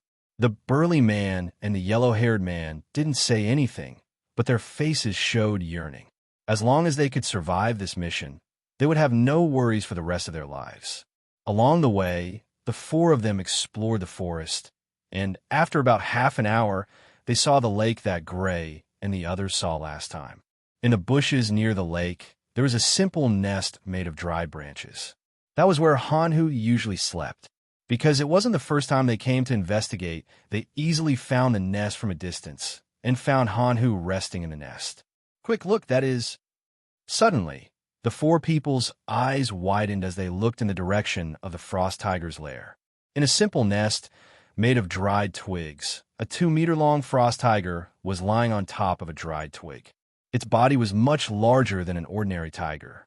However, under its huge body, there was not a body full of fat, but a group of powerful muscles that were full of explosive power. Just from its appearance, it was obvious that this tiger-shaped blood fiend was powerful. The 4 of them had no doubt that if they were discovered by this tiger-shaped blood fiend, none of them would be able to escape. Their 4 companions who were killed before were the best proof. But at this time, their eyes were not fixed on the ferocious and explosive muscles on the other party's body, but on a white animal that was about 20 to 30 centimeters long beside its lower abdomen. Its whole body was covered in white fur, and it lay motionless beside the tiger-shaped blood fiend. Only the occasional slight squirming proved that it was alive. The 4 of them looked at each other, unable to hide the excitement and joy on their faces. They knew that their mission was finally completed, because that white animal was obviously the cub of a tiger-shaped blood fiend. Although they were a little far away, and they couldn't even see the shape of this small white animal clearly, they were very sure that it was the cub of a tiger-shaped blood fiend. Only a cub of a tiger-shaped blood fiend could appear beside it and not be killed. It's giving birth? The news was relayed to Bernal, who was stationed in Goat Horn village, and soon to Fergus Castle. Viscount Fergus, Gray, and the others who received the news were unable to hide their excitement. A blood fiend whose strength was comparable to a murderous level warrior when it matured. This was a blood fiend whose strength was comparable to a murderous level warrior when it matured. They were only one step away from obtaining it. As long as they gathered their men and killed the mother beast, they would be able to obtain it immediately. It's finally given birth. Viscount Fergus revealed a rare look of joy. After waiting for half a month, this Han-Hu had finally given birth. That's great. Sarah sat beside Gray, her face full of excitement. That's great. Gray also revealed a joyful expression. The value of a frost tiger cub was indeed extremely great. At least to the current Fergus family, it was so. Caroline and Elise were also full of joy and excitement. Master, to prevent any accidents, it's best to act as soon as possible. Madame de Milan clasped her hands together and paced back and forth with a face full of urgency. I know. Viscount Fergus put away the smile on his face and nodded solemnly. He then called Steward Neeson over. Neeson, immediately send someone to inform Baron Ricardo, Baron Kipling, Lord Corgi, and Lord Harry. Tell them to come see me at the castle immediately. These 4 people were the other 4 top blood warriors in Viscount Fergus's territory other than Lord Linda. In order to kill the Han-Hu without any accidents, the 4 of them must be called. Yes, Lord Viscount. Steward Neeson was a brown-haired man in his early 40s. Although he was confused as to why the Lord Viscount would urgently summon these 4, he knew what to ask and what not to ask. He quickly went to arrange for someone to deliver the message. An hour later, Baron Ricardo, Baron Kipling, Lord Corgi, and Lord Harry, who had received the urgent summons, arrived at Fergus Castle on their horses. What a Han-Hu cub! Because the 4 of them were required to participate in the killing of the Han-Hu. Viscount Fergus told them about the Han-Hu cub. After learning of the existence of the Han-Hu cub, the 4 of them couldn't help but be shocked. A Han-Hu cub was already an extremely shocking matter for the Fergus family, let alone a Baron family and a Lord family like theirs. After a moment, the first to react was Baron Ricardo. Congratulations, Lord Viscount, for obtaining a Han-Hu cub. If I want to obtain the Han-Hu cub, I will need the assistance of the 4 of you. Come with me and kill the mother Han-Hu that has just given birth. Viscount Fergus looked at the 4 of them. Lord Viscount, please give us your orders. Baron Kipling was the first to express his stance. As the number 1 fighting family in Viscount Fergus's territory, the Kipling family had never refused a battle and had always been at the forefront. Lord Viscount, please give us your orders. Baron Ricardo, Lord Corgi, and Lord Harry had a slight change in their eyes as they immediately expressed their stance. Very well, the Han-Hu cub will belong to the Fergus family. However, the blood and flesh of the Han-Hu that has just given birth will be shared by all 4 of your families. Viscount Fergus nodded in satisfaction and said, the most correct way to control his subordinates was to use the carrot and stick. Viscount Fergus clearly understood this point. After forcefully recruiting the 4 of them to participate in the killing, he also gave some of the benefits to the 4 of them. Thank you, Lord Viscount, for your generosity. Joy appeared on the faces of the 4 of them. They didn't get a share of the Han-Hu cub, but the blood and flesh of the Han-Hu that had just given birth were extremely precious. If they could get a share of it, the benefits this time would definitely not be low. Very well, to prevent any accidents, let's go. Gray, Elise, you 2 come with us. Viscount Fergus gazed at Gray and Elise and said, yes. Both of them answered, but after Gray answered, he said, don't worry. Father, I suggest we bring more knights with us. Bring more knights? Young Master Gray, we need to be secretive. If the team is too big, it will definitely be noticed by the other Viscount families. Baron Ricardo frowned and disagreed. If we have too many people, it will be easy to be noticed by the other Viscount families. However, even if we're noticed, it will be too late by the time they get the news and rush over. Gray shook his head. Brother Bernal has been in the Goat Horn village for so long. I'm afraid the other Viscount families have already noticed. To be on the safe side, I think we should bring more knights. Father, I think what Gray said makes sense. Even if the other families know, it will be too late. If we bring more knights, we will have more ability to deal with unexpected situations. Caroline also said, that makes sense. We should bring more people. Chapter 48. Including the cavalry, there were more than 100 people in total. They left Fergus Castle and headed for Goathorn Village. Along the way, they attracted many gazes. Who knew how many of these gazes were spies from other families? After 2 hours, they arrived at Goat Horn Village. Father, seeing Viscount Fergus, Grey, and the others, Bernal immediately led the soldiers to welcome them. You've worked hard this time. Viscount Fergus looked at Bernal with satisfaction.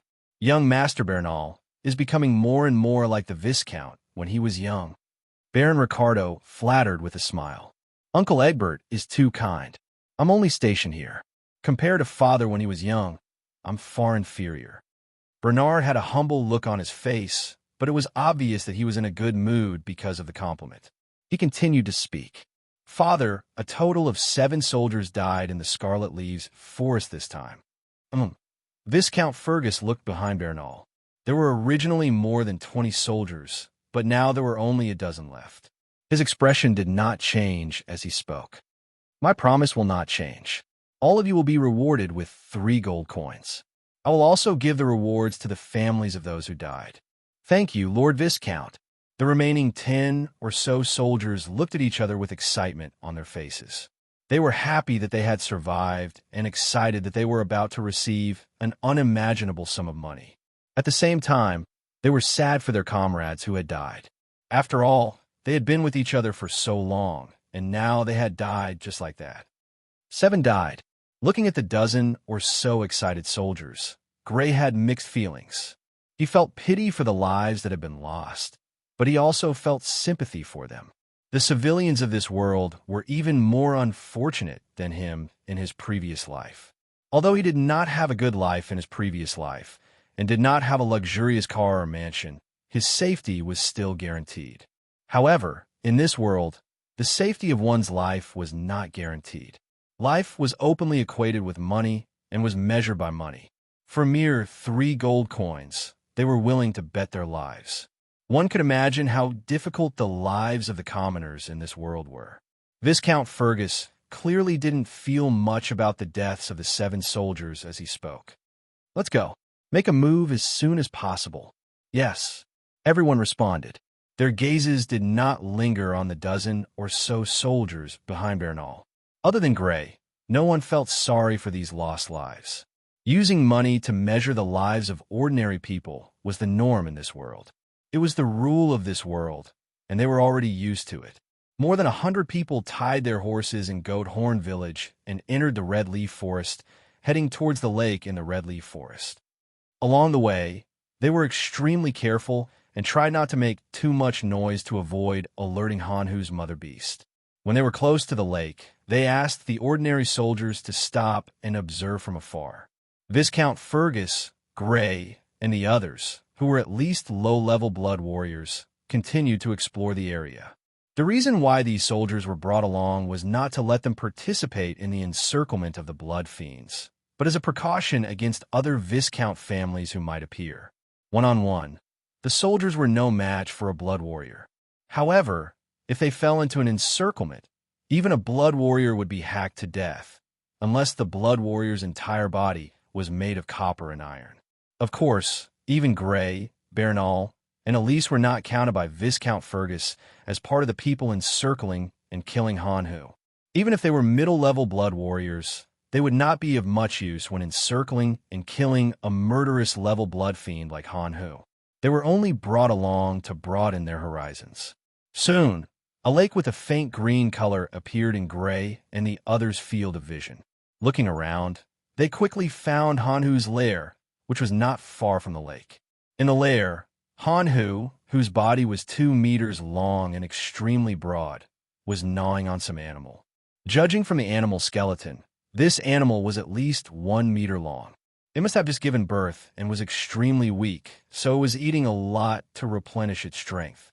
Beside it, a small animal that looked like a cat was crawling and sucking on its lower abdomen.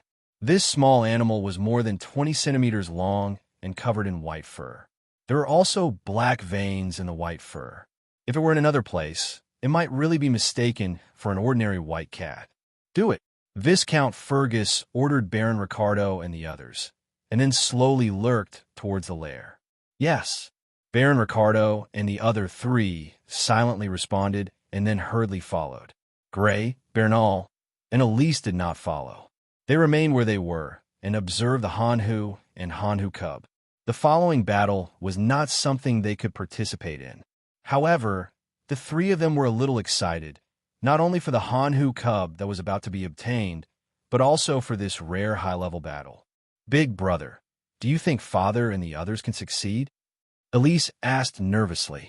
Definitely, Bernal said with absolute certainty. That frost tiger has just given birth, and its body is very weak. Even if it's father alone, I'm afraid he'll be able to kill it, not to mention that Baron Ricardo and the other 4 high-ranking blood warriors are here. Gray did not say anything. His gaze was fixed in the direction of the Hanhu's lair. He agreed with Bernal's words. A ferocious blood warrior and 4 high-ranking blood warriors should not be a problem to kill a Hanhu whose strength was greatly weakened due to giving birth. Unexpectedly, Gray did not have the slightest sympathy for the Hanhu's mother. Blood fiends were extremely ferocious beasts. They fed on flesh and blood, not only animals but also humans.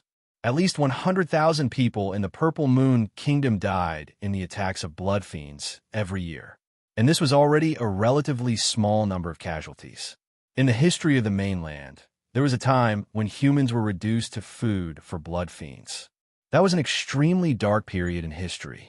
At that time, humans were like lambs waiting to be slaughtered. They had no resistance in front of the blood fiends. They did not know when they would become food for the blood fiends and if they could wake up from their sleep. Understanding this history, Gray found it hard to sympathize with the blood fiends. Blood fiends fed on humans, so why couldn't humans hunt them? Roar! Just as Gray was thinking about this, a deafening roar suddenly rang out. Gray quickly looked over and saw the Hanhu's mother standing up vigilantly. It revealed its bloody mouth and bared its teeth as it looked in a direction. Viscount Fergus and the rest had been discovered. Then, Hanhu's body suddenly leaped 5 to 6 meters away and pounced in the direction of Viscount Fergus and the rest. Dot! Gray heard Viscount Fergus's loud warning. Then he saw a green longsword cut through an unknown red-leaf tree and meet Hanhu's sharp claws. Clang! The green longsword and Hanhu's sharp claws collided and actually produced a sound like metal clashing. It was clearly something that grew out of flesh and blood, but it was actually as hard as metal. Pa-pa-pa! Viscount Fergus was knocked back a few steps by Hanhu's huge body, but he immediately charged at Hanhu with his sword. The power of blood not only poured into his hands and feet, but also into the green longsword in his hand. As a ferocious blood warrior, the power of blood was already quite dense and could already be used as a regular means of combat. The power of blood poured into his hands did not increase his strength by much. It could only be said that it was better than nothing. The blood technique that he practiced was derived from the Wind Wolf, and the Wind Wolf was not good at strength. However, his speed had increased by a large margin. After all, the Wind Wolf's speed was one of the best among all the ferocious blood beasts. Furthermore, the green longsword that had been infused with the power of blood seemed to have an even deeper green color. Whoosh! Viscount Fergus quickly appeared beside Hanhu and slashed his sword at Hanhu's neck. Poof! At the crucial moment, Hanhu raised its right front paw to block the sword that was slashing at its neck. However, a deep wound appeared on its right front paw. Cherry red blood dripped down, and the thick fur on the surface did not provide much protection. This was partly because Viscount Fergus was a ferocious blood warrior and was powerful.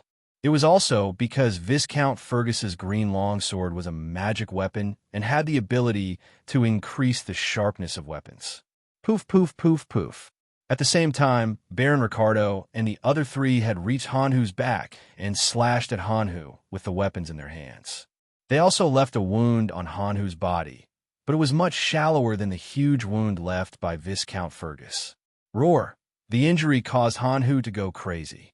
It opened its mouth wide and a ball of dense white cold air appeared, crashing towards Viscount Fergus.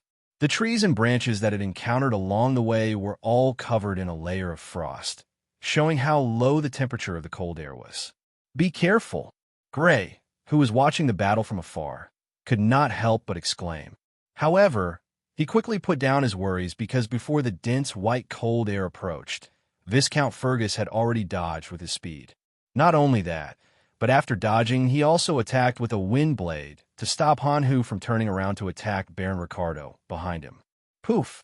Hanhu was injured again, and this time, the injury was more serious than all the previous injuries combined because this was caused by the wind blade, the strongest technique that Viscount Fergus could currently use. It's stable. Seeing this scene, Gray was basically certain that Viscount Fergus and the other four should have no problem killing Hanhu. What happened next was just as he expected. Hanhu's injuries became more and more serious, and his movements became slower and slower. He used cold air twice in a row, but Viscount Fergus avoided it with his speed. Roar! Finally, accompanied by a painful howl, Hanhu completely collapsed on the ground, only having the strength to twitch. However, just as everyone was about to heave a sigh of relief, suddenly, from the red leaves forest not far away, 6 figures quickly rushed out and headed straight for Hanhu's lair. The timing could be said to be extremely delicate. It just so happened that Hanhu's mother beast had just died, and the soldiers did not dare to get too close because Hanhu's mother beast was too dangerous. They were still quite a distance away from Hanhu's lair. If Hanhu's mother beast had not died and they tried to snatch Hanhu's cubs, it would definitely cause Hanhu's mother beast to attack crazily. This was also the reason why Gray and the others did not take advantage of the fact that Viscount Fergus and the others were surrounding and killing Hanhu to take away Hanhu's cubs. Chapter 49. Oh no! Seeing the 6 people suddenly rushing towards Hanhu's nest, Viscount Fergus and the others cursed inwardly. They turned and rushed towards Hanhu's nest as well. As for Gray, Bernal, and Alice, the 3 of them also cried out in alarm as they charged towards the Frost Tiger's lair. However, whether it was Viscount Fergus's group of 5 or Gray's group of 3, they were not as close to Hanhu's nest as the 6 people in front of them. They could only watch as the 6 people rushed to Hanhu's nest and picked up Hanhu's cub. It's him. Looking at one of the 6 people, Gray's expression turned ugly. This person had a medium build and a head of gray hair. It was Viscount Dresden Locke, who had greeted them warmly at the auction house. At that time, he had a gentle and refined smile on his face with a natural affinity. When he took the initiative to back down during the auction, it was undoubtedly the style of a noble. At this time, although he still had a smile on his face, it was annoying no matter how one looked at him. Moreover, the act of snatching the cub now had no noble demeanor to speak of. Sure enough, this person was not what he appeared to be. He was a real villain. And them. At the same time, Gray also noticed that Viscount Locke's 2 sons, Alfred and Maury, were also among the 6 people. Dresden, it's you. Viscount Fergus's blonde hair fluttered in the wind like an angry lion. He glared at Viscount Locke and roared angrily. It was not easy to kill Hanhu's mother, but he did not expect Hanhu's cub to be snatched away by Viscount Locke. One could imagine his anger at this time. Viscount Fergus, I didn't expect us to meet again so soon. Viscount Locke's expression was normal in the face of Viscount Fergus's angry glare as he greeted him calmly. He did not cover his face because there was no need. As Viscounts of the Sydney Marquis family, they were quite familiar with each other's methods. Once they fought, they would be able to recognize each other immediately, so he did not plan to hide his face at all. Hand it over. Viscount Fergus was no longer in the mood to feign civility with the other party. He led Baron Ricardo and the other 3 and pounced angrily. That won't do. AI LFO. Emole, you guys retreat first. Locke smiled and shook his head. He gave the order and led the 3 men to meet Fergus and the rest. They quickly exchanged blows. The 3 men following him all had the strength of upper-level blood warriors. Although they had 1 less person than Viscount Fergus's group, Viscount Fergus's group wasn't at their peak condition either. After going through a huge battle, their stamina and blood energy had been greatly depleted. Thus, they were only barely able to fight to a draw against Viscount Locke's group of 4. They couldn't even spare 1 person to chase after the Hanhu cub. They could only watch helplessly as Alpho and Maury brought the Hanhu cubs and ran into the dense mangrove forest. Stay! Fortunately, there was still Gray and the other two. The three of them all went to intercept Alpho and Mori. Bernal, I've long wanted to meet you. Faced with Gray and the other two who were intercepting them, Alpha went straight to Bernal and exchanged blows with Bernal. Mori, on the other hand, kept running into the mangrove forest, leaving only Gray and Elise to chase after him. Damn it, that guy's already a middle-level blood warrior. After chasing for a while, Elise had already lost sight of the other party. He roared angrily, his heart filled with anger and jealousy. He was angry that the other party had snatched away the Hanu cubs. He was jealous that the other party's strength was already a middle-level blood warrior despite being about the same age as him. On the other hand, the distance between him and a middle-level blood warrior was extremely far. He looked to his side and could not help but be stunned. Gray, who was supposed to be beside him, had been separated from him at some point in time. He could not see his figure either. In a mangrove forest, a young man dressed in black combat attire was carrying a Hanu cub in one hand and running quickly. He easily avoided the densely growing mangrove trees. Even if he was carrying a Hanu cub in his hand, it did not affect his speed and agility much. Sometimes, when the vines blocked his way, he would jump lightly and jump over the vines, dashing past them. He could hear a large number of footsteps rushing in his direction. It was obvious that the Fergus family's soldiers were chasing after him. However, he did not care. With his speed, those soldiers would not be able to catch up to him. He glanced at the Hanu cub in his left hand that had not yet opened its eyes. His eyes were full of joy because his father had already promised him that this Hanu cub would become his future mount. Whoosh! Suddenly, he felt a slight sound coming from the side, like a gentle breeze. However, his sharp hearing allowed him to discern that this sound was different from the sound of the wind. His body became abnormally agile as the power of blood flowed into his body. He was like a monkey in the forest. The blood technique he practiced was called wood monkey. It was derived from a murderous-level blood beast, the wood monkey. This was a type of agile blood beast that could control plants in battle. Now that he was only a middle-level blood warrior, he naturally could not use the ability to control plants as a blood beast. However, he had the agility of a wood monkey. Especially when the power of blood flowed into his body, this agility was greatly enhanced. He suddenly lowered his body and quickly dodged in the direction away from the sound of the wind. Chi! The moment he lowered his body, a snow-white longsword swept over his head, cutting off many branches of the red trees. His heart trembled. He quickly distanced himself and pulled out a sword from his waist. It was a long sword covered in fish, scale-like patterns. It was a 1,000-skills sword. It's you, Gray Fergus. Looking at the person who launched the sneak attack, he was shocked. How can you be so fast? He clearly saw the other party chasing after him. When did the other party run in front of him? Hand it over. Gray had no intention of answering the other party's doubts. His sneak attack had been dodged by the other party, but he did not stop. He took a few steps forward and closed in on the other party. The sword in his hand swept toward the other party again. You think you could do it? Facing Gray, Emole snorted coldly. He sidestepped and dodged Gray's sword again. Then he stabbed his sword at Gray from the side. Although the timing was not right, he had long wanted to meet this person, whom his father had described as a future competitor. Whoosh! Facing the sword coming from the side, Gray turned abruptly. The sword in his hand was swept to the side along with his movement. Clang! The two swords collided. Then, both of them could not help but take a few steps back from the impact. You're already a middle-level blood warrior? Stabilizing his body, Emole said with a shocked expression. The blood technique Wind Wolf practiced by the Fergus family was the same as the blood technique Wood Monkey practiced by the Rock family. It did not increase one's strength by much. But now, the other party was actually able to match him in terms of strength. The other party's strength was very likely the same as his, already a middle-level blood warrior. How is this possible? How is this possible? However, he was not very confident about this conclusion. The other party was only 16 years old, not even 17.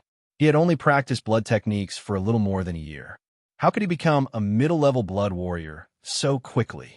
The other party was surprised, but Gray was not. He stabilized his body and pounced toward the other party again. Whoosh!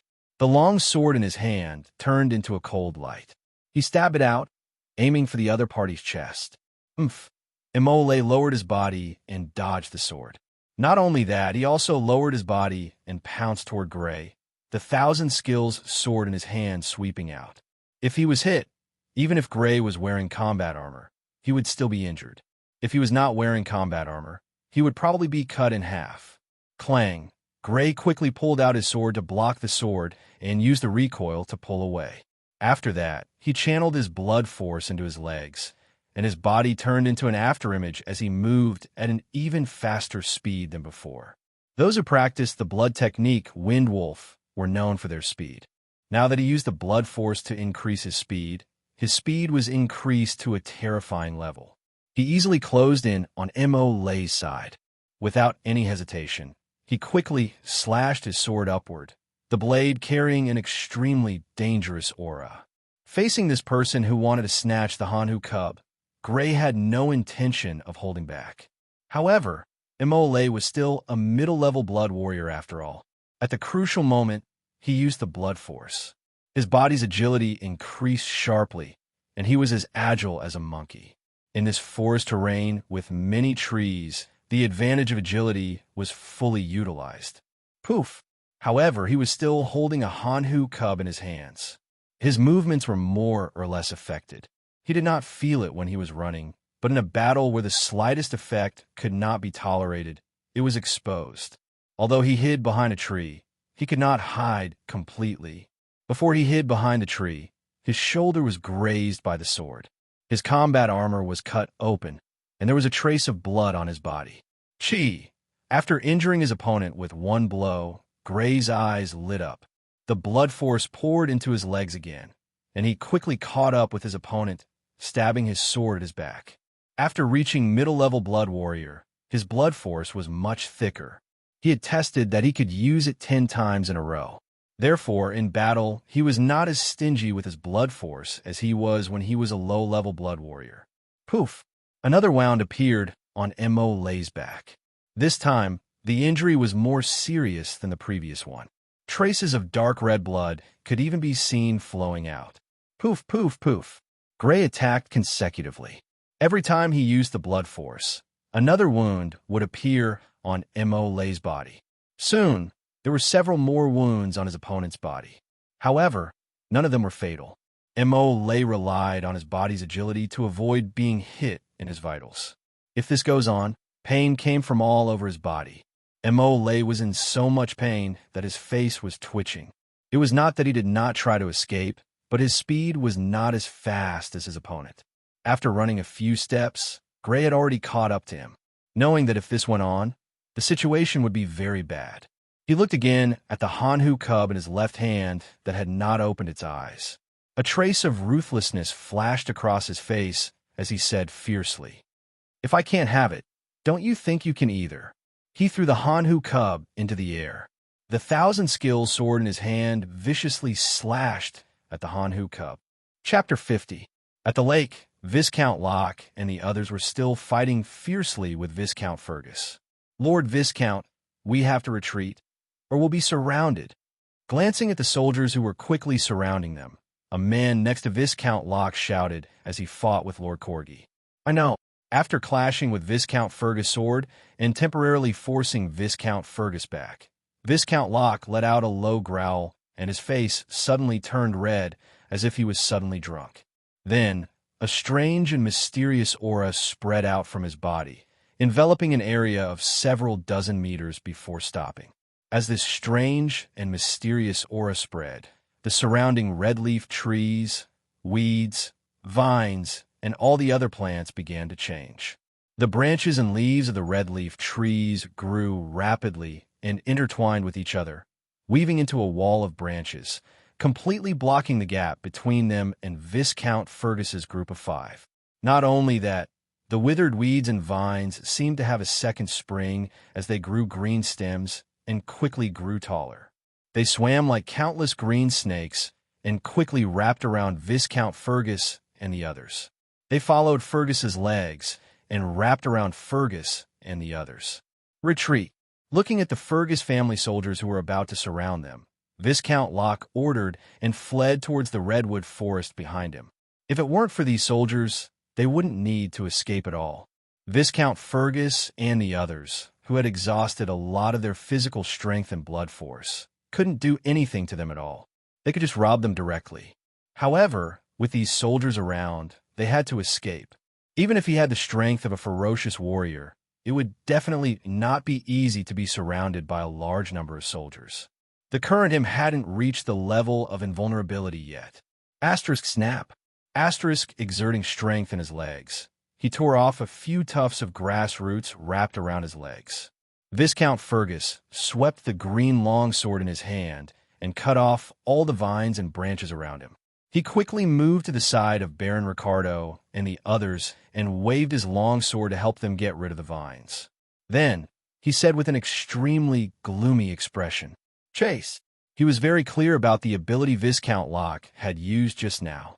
It was a blood fiend ability he had obtained from practicing wood monkey plant manipulation. Although it had almost no offensive power, it had an extraordinary effect in the forest. It could control the plants within a range of tens of meters to obstruct and entangle the enemy. Even he could not help but be delayed for a moment by the opponent's method. But in this short moment of delay, the other party had already calmly escaped. He could not help but feel anxious. The Hanu cub had already been taken away. Now, even Viscount Locke and the other three had escaped from them. It would be difficult to get the Hanu cub back. Whoosh! The long sword, which was covered in fish scales, was the strongest weapon below the magic weapon. It flickered with a cold light and was indescribably sharp. At this moment, driven by the strength of a middle-level blood warrior, Mori was viciously slashing at the Hanhu cub that had been thrown into the air. Woo-woo, being thrown into the air, the Hanhu cub cried out in horror. It had yet to open its eyes and did not know that a sword full of murderous intent was slashing towards it. Perhaps in the next moment, it would have to say goodbye to this world after having been in it for less than a day. Whoosh! Just as the scale-covered thousand-skill sword was about to slash at the Hanhu cub, a figure approached Mori, followed by a sword that flickered with a cold light. Clang! The scale-covered thousand-skill sword was blocked by this sword when it was about to slash at the Hanhu cub. The violent collision actually caused sparks to fly where the two swords collided. This person was naturally gray. Using the blood force to increase his movement speed, he finally caught up at the critical moment. Woo-woo! Without being hit by the thousand-skill sword, the Hanhu cub fell to the ground. Gray scooped up the Hanhu cub with his left hand and firmly held it in his arms. Then, using the reaction force from the collision between the swords, he sped up and retreated backwards. Damn it! Mori's expression changed when he failed to kill the Hanhu cub with his sword. He originally wanted to kill the Hanhu cub with his sword and quickly retreat. However, he failed, and instead, the Hanhu cub was taken away by the other party.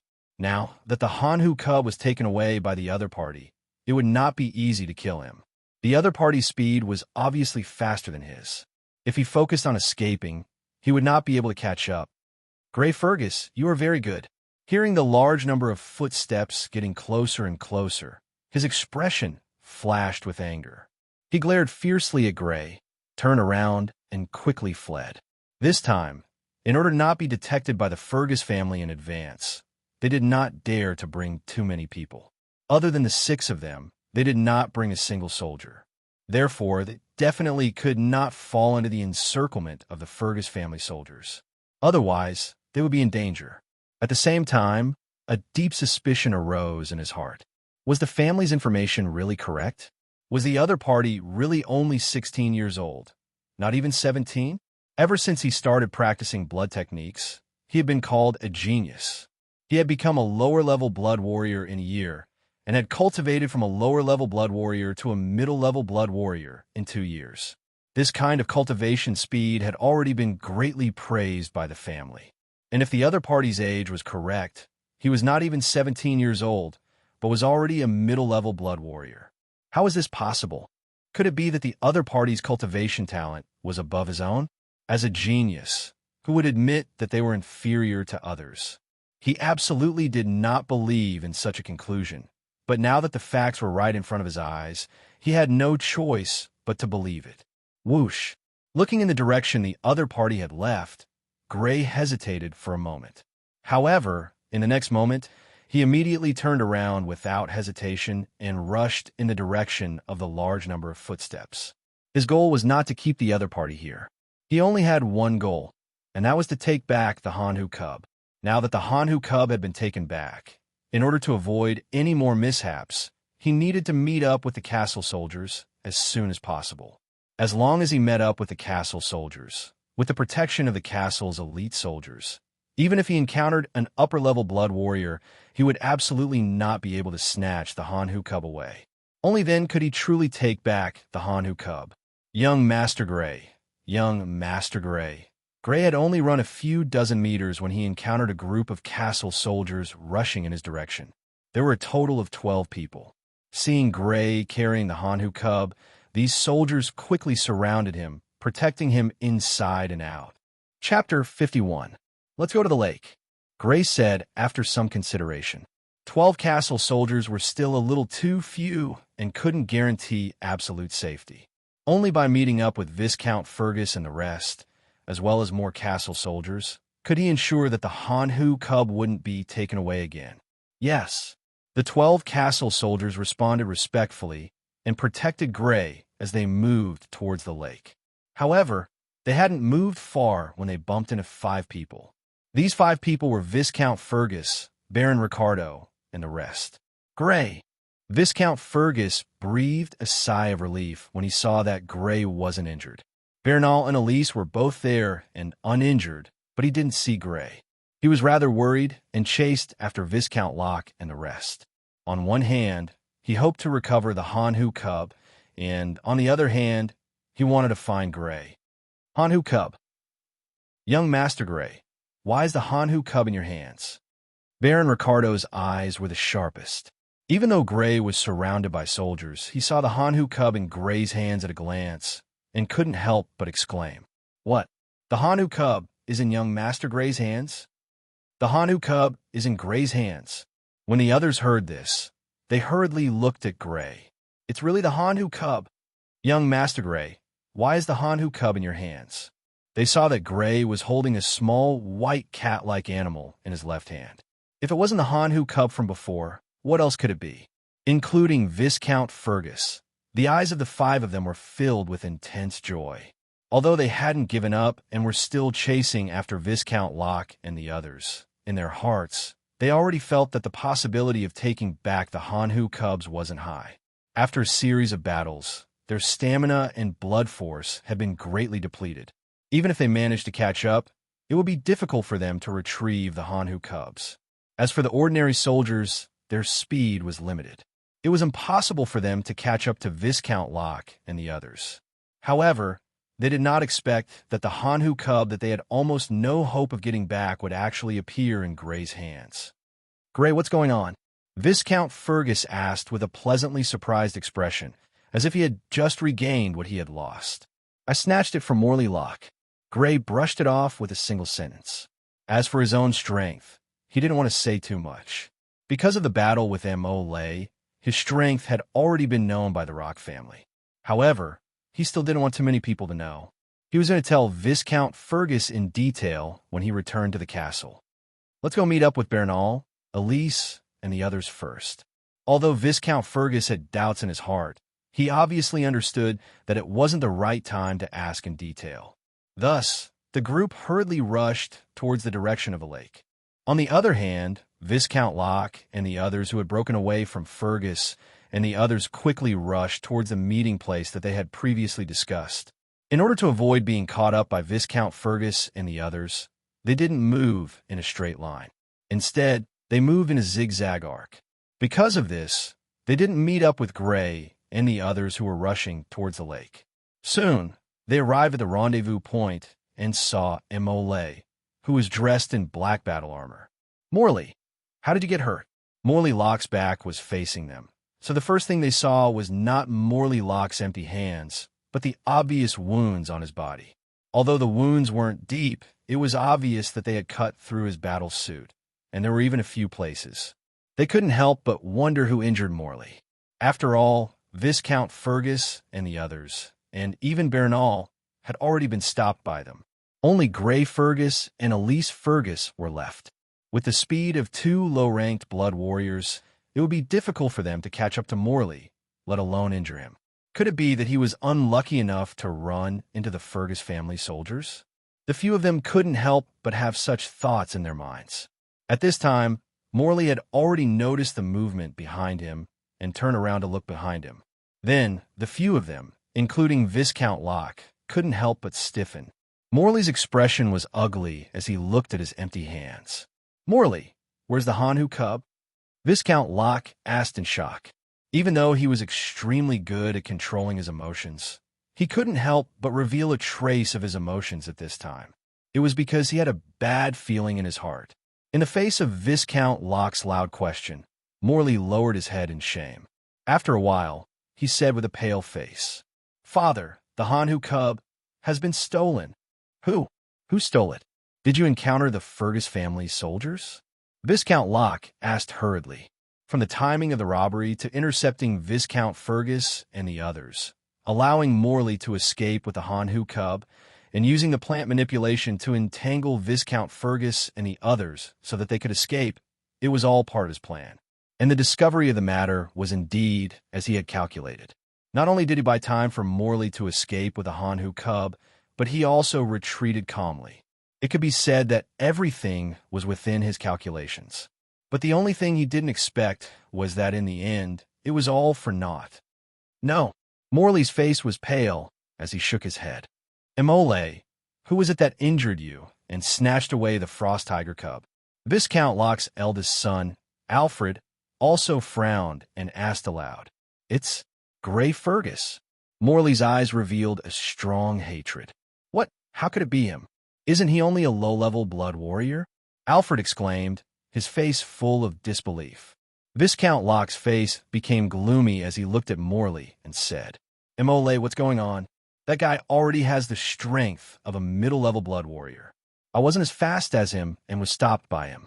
In the end, he stole the Hanhu cub," Morley said with an extremely ugly expression. "Middle-level blood warrior? Are you sure?" Viscount Locke's face was terrifyingly gloomy. "I'm sure.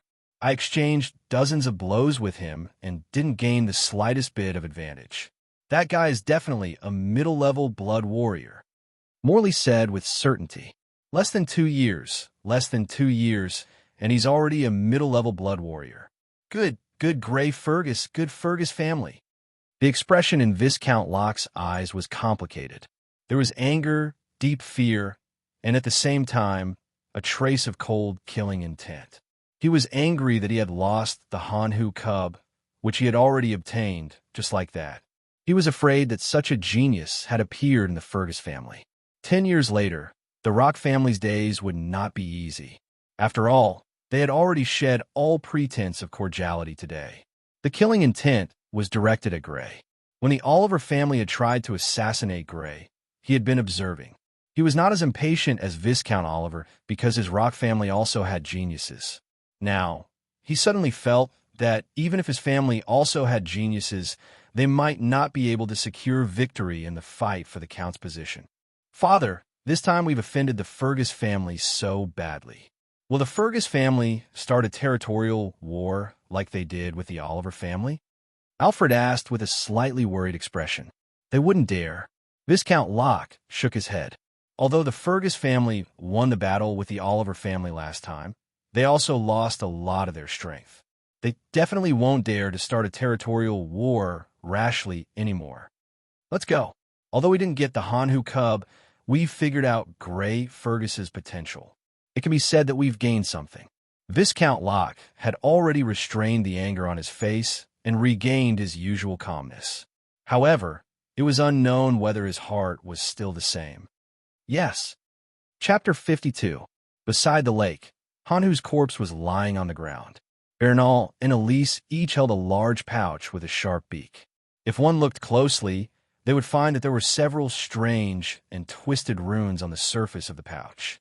At the same time, there was a small dark purple crystal embedded in the pouch. This was a rune item.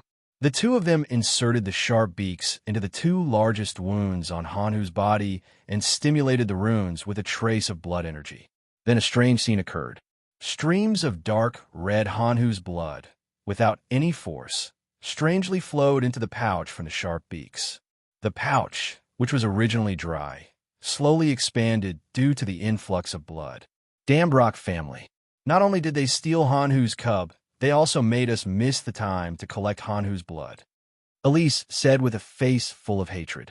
Because the Rock family suddenly appeared and stole Hanhu's cub, they were unable to collect the blood the moment Hanhu's mother beast died. Conservatively speaking, at least half of the Hanhu's blood had been wasted. That was the blood of a murderous level blood fiend. Even if it wasn't the blood of a wind wolf and the effects weren't as significant as the blood of a wind wolf, it would still be more than half. Losing half of it just like that, one could imagine how much he hated the Rock family. It is indeed a pity. Bernal frowned. It was a pity that Hanhu's blood had been wasted, but it was even more a pity that they had lost Hanhu's cub.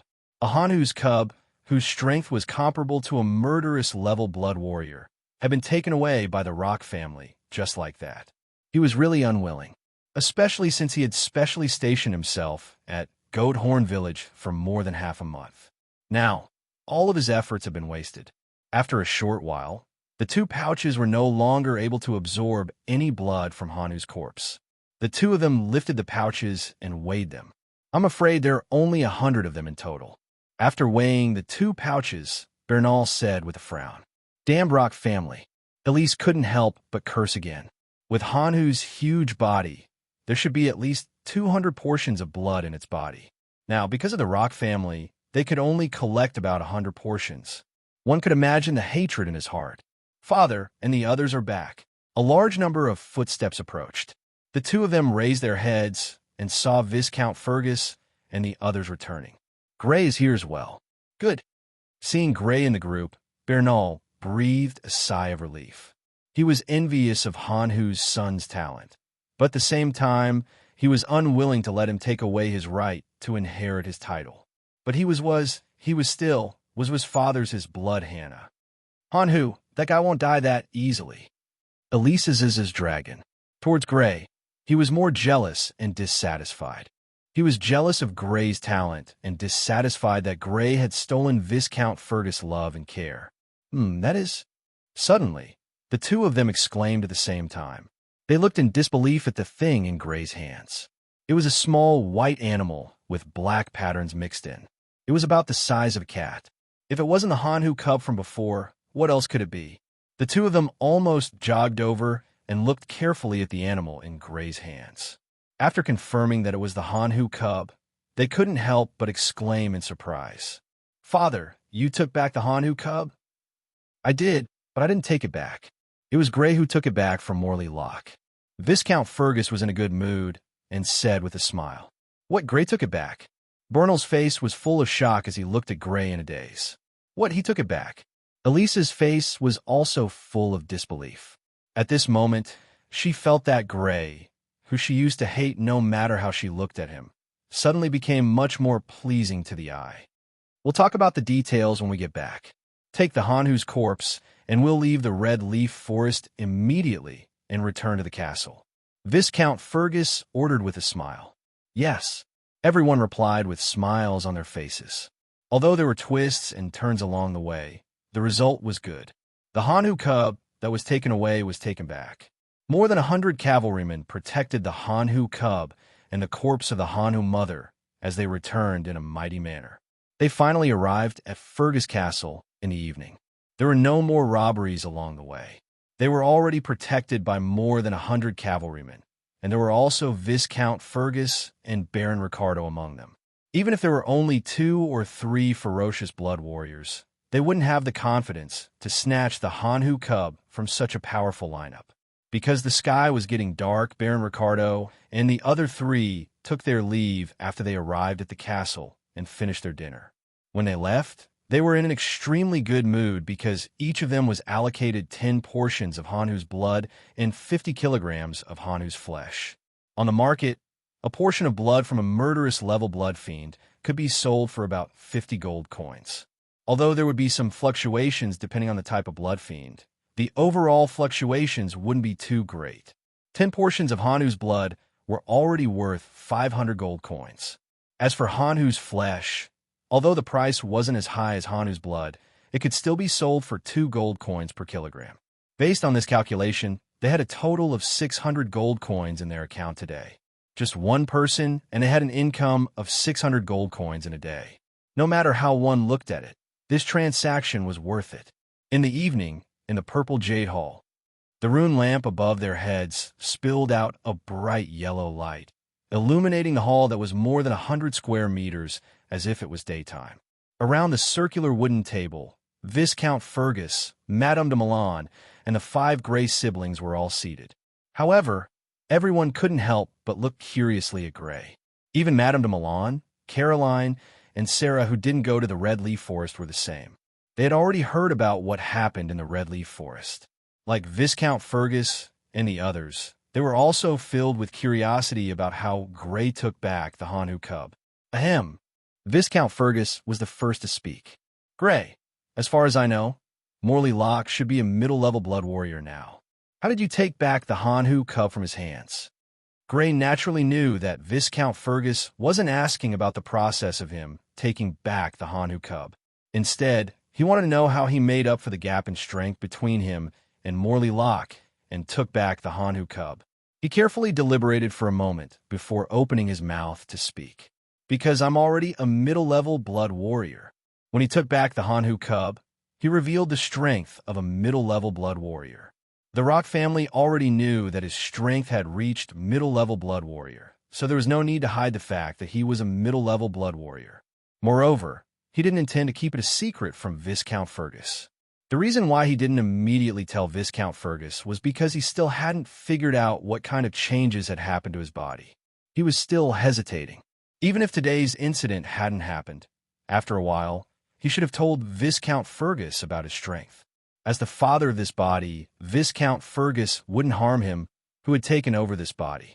Of course, the most important thing was that cultivation required resources. Without the supply of resources, it would instead affect his cultivation progress. The gains wouldn't make up for the losses. For example, when his strength reached the level of a ferocious blood warrior, he would need to implant a higher-level blood beast bloodline and a higher-level blood technique. However, because Viscount Fergus didn't know about this, he couldn't provide these resources in time. This would cause his strength to stagnate, which obviously wasn't beneficial. As for finding these resources himself, Grey felt that it was quite unbearable. Blood techniques were extremely confidential in any family. He didn't think that his luck would be so heaven-defying that he would be able to find a suitable blood technique for him to cultivate just by casually strolling around a street stall. What? You're already a middle-level blood warrior? How is this possible? How is it so fast? Hearing Grey's unexpected but reasonable answer, the room was first silent for a long time before it exploded into a cacophony of exclamations. Everyone in the room looked at Grey in disbelief.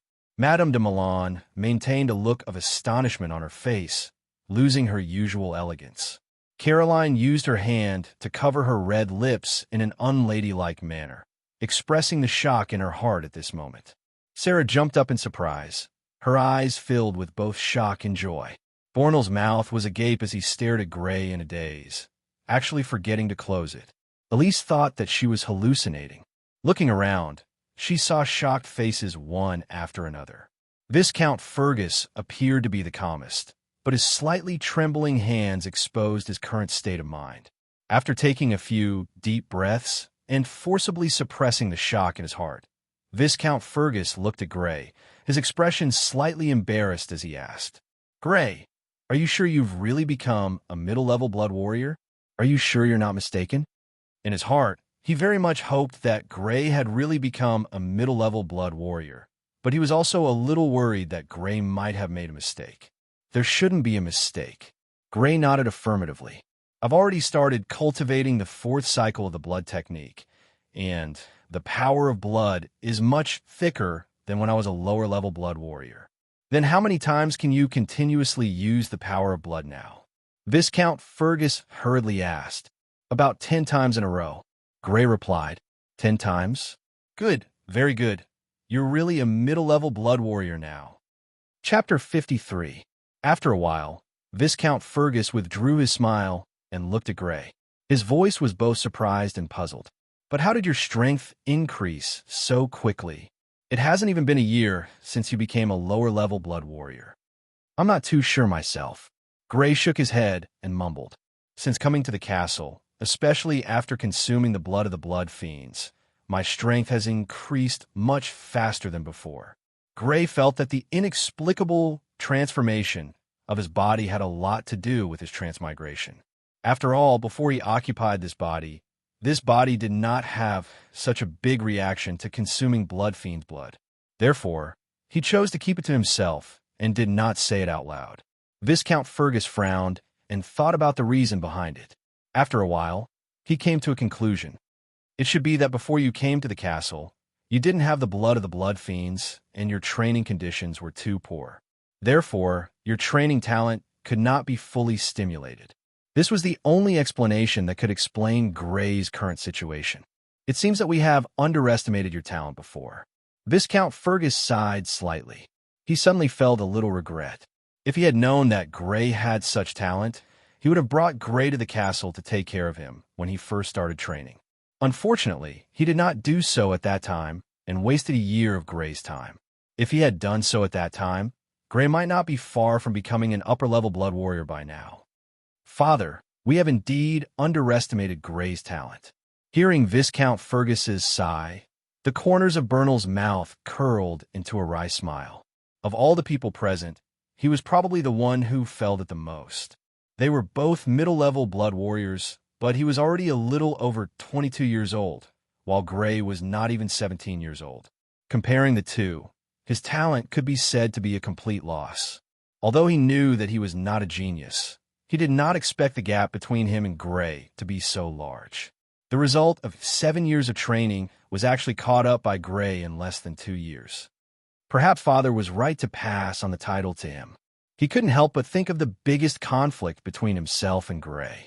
If he were to inherit the title, it would not be a problem for him to keep his title and property.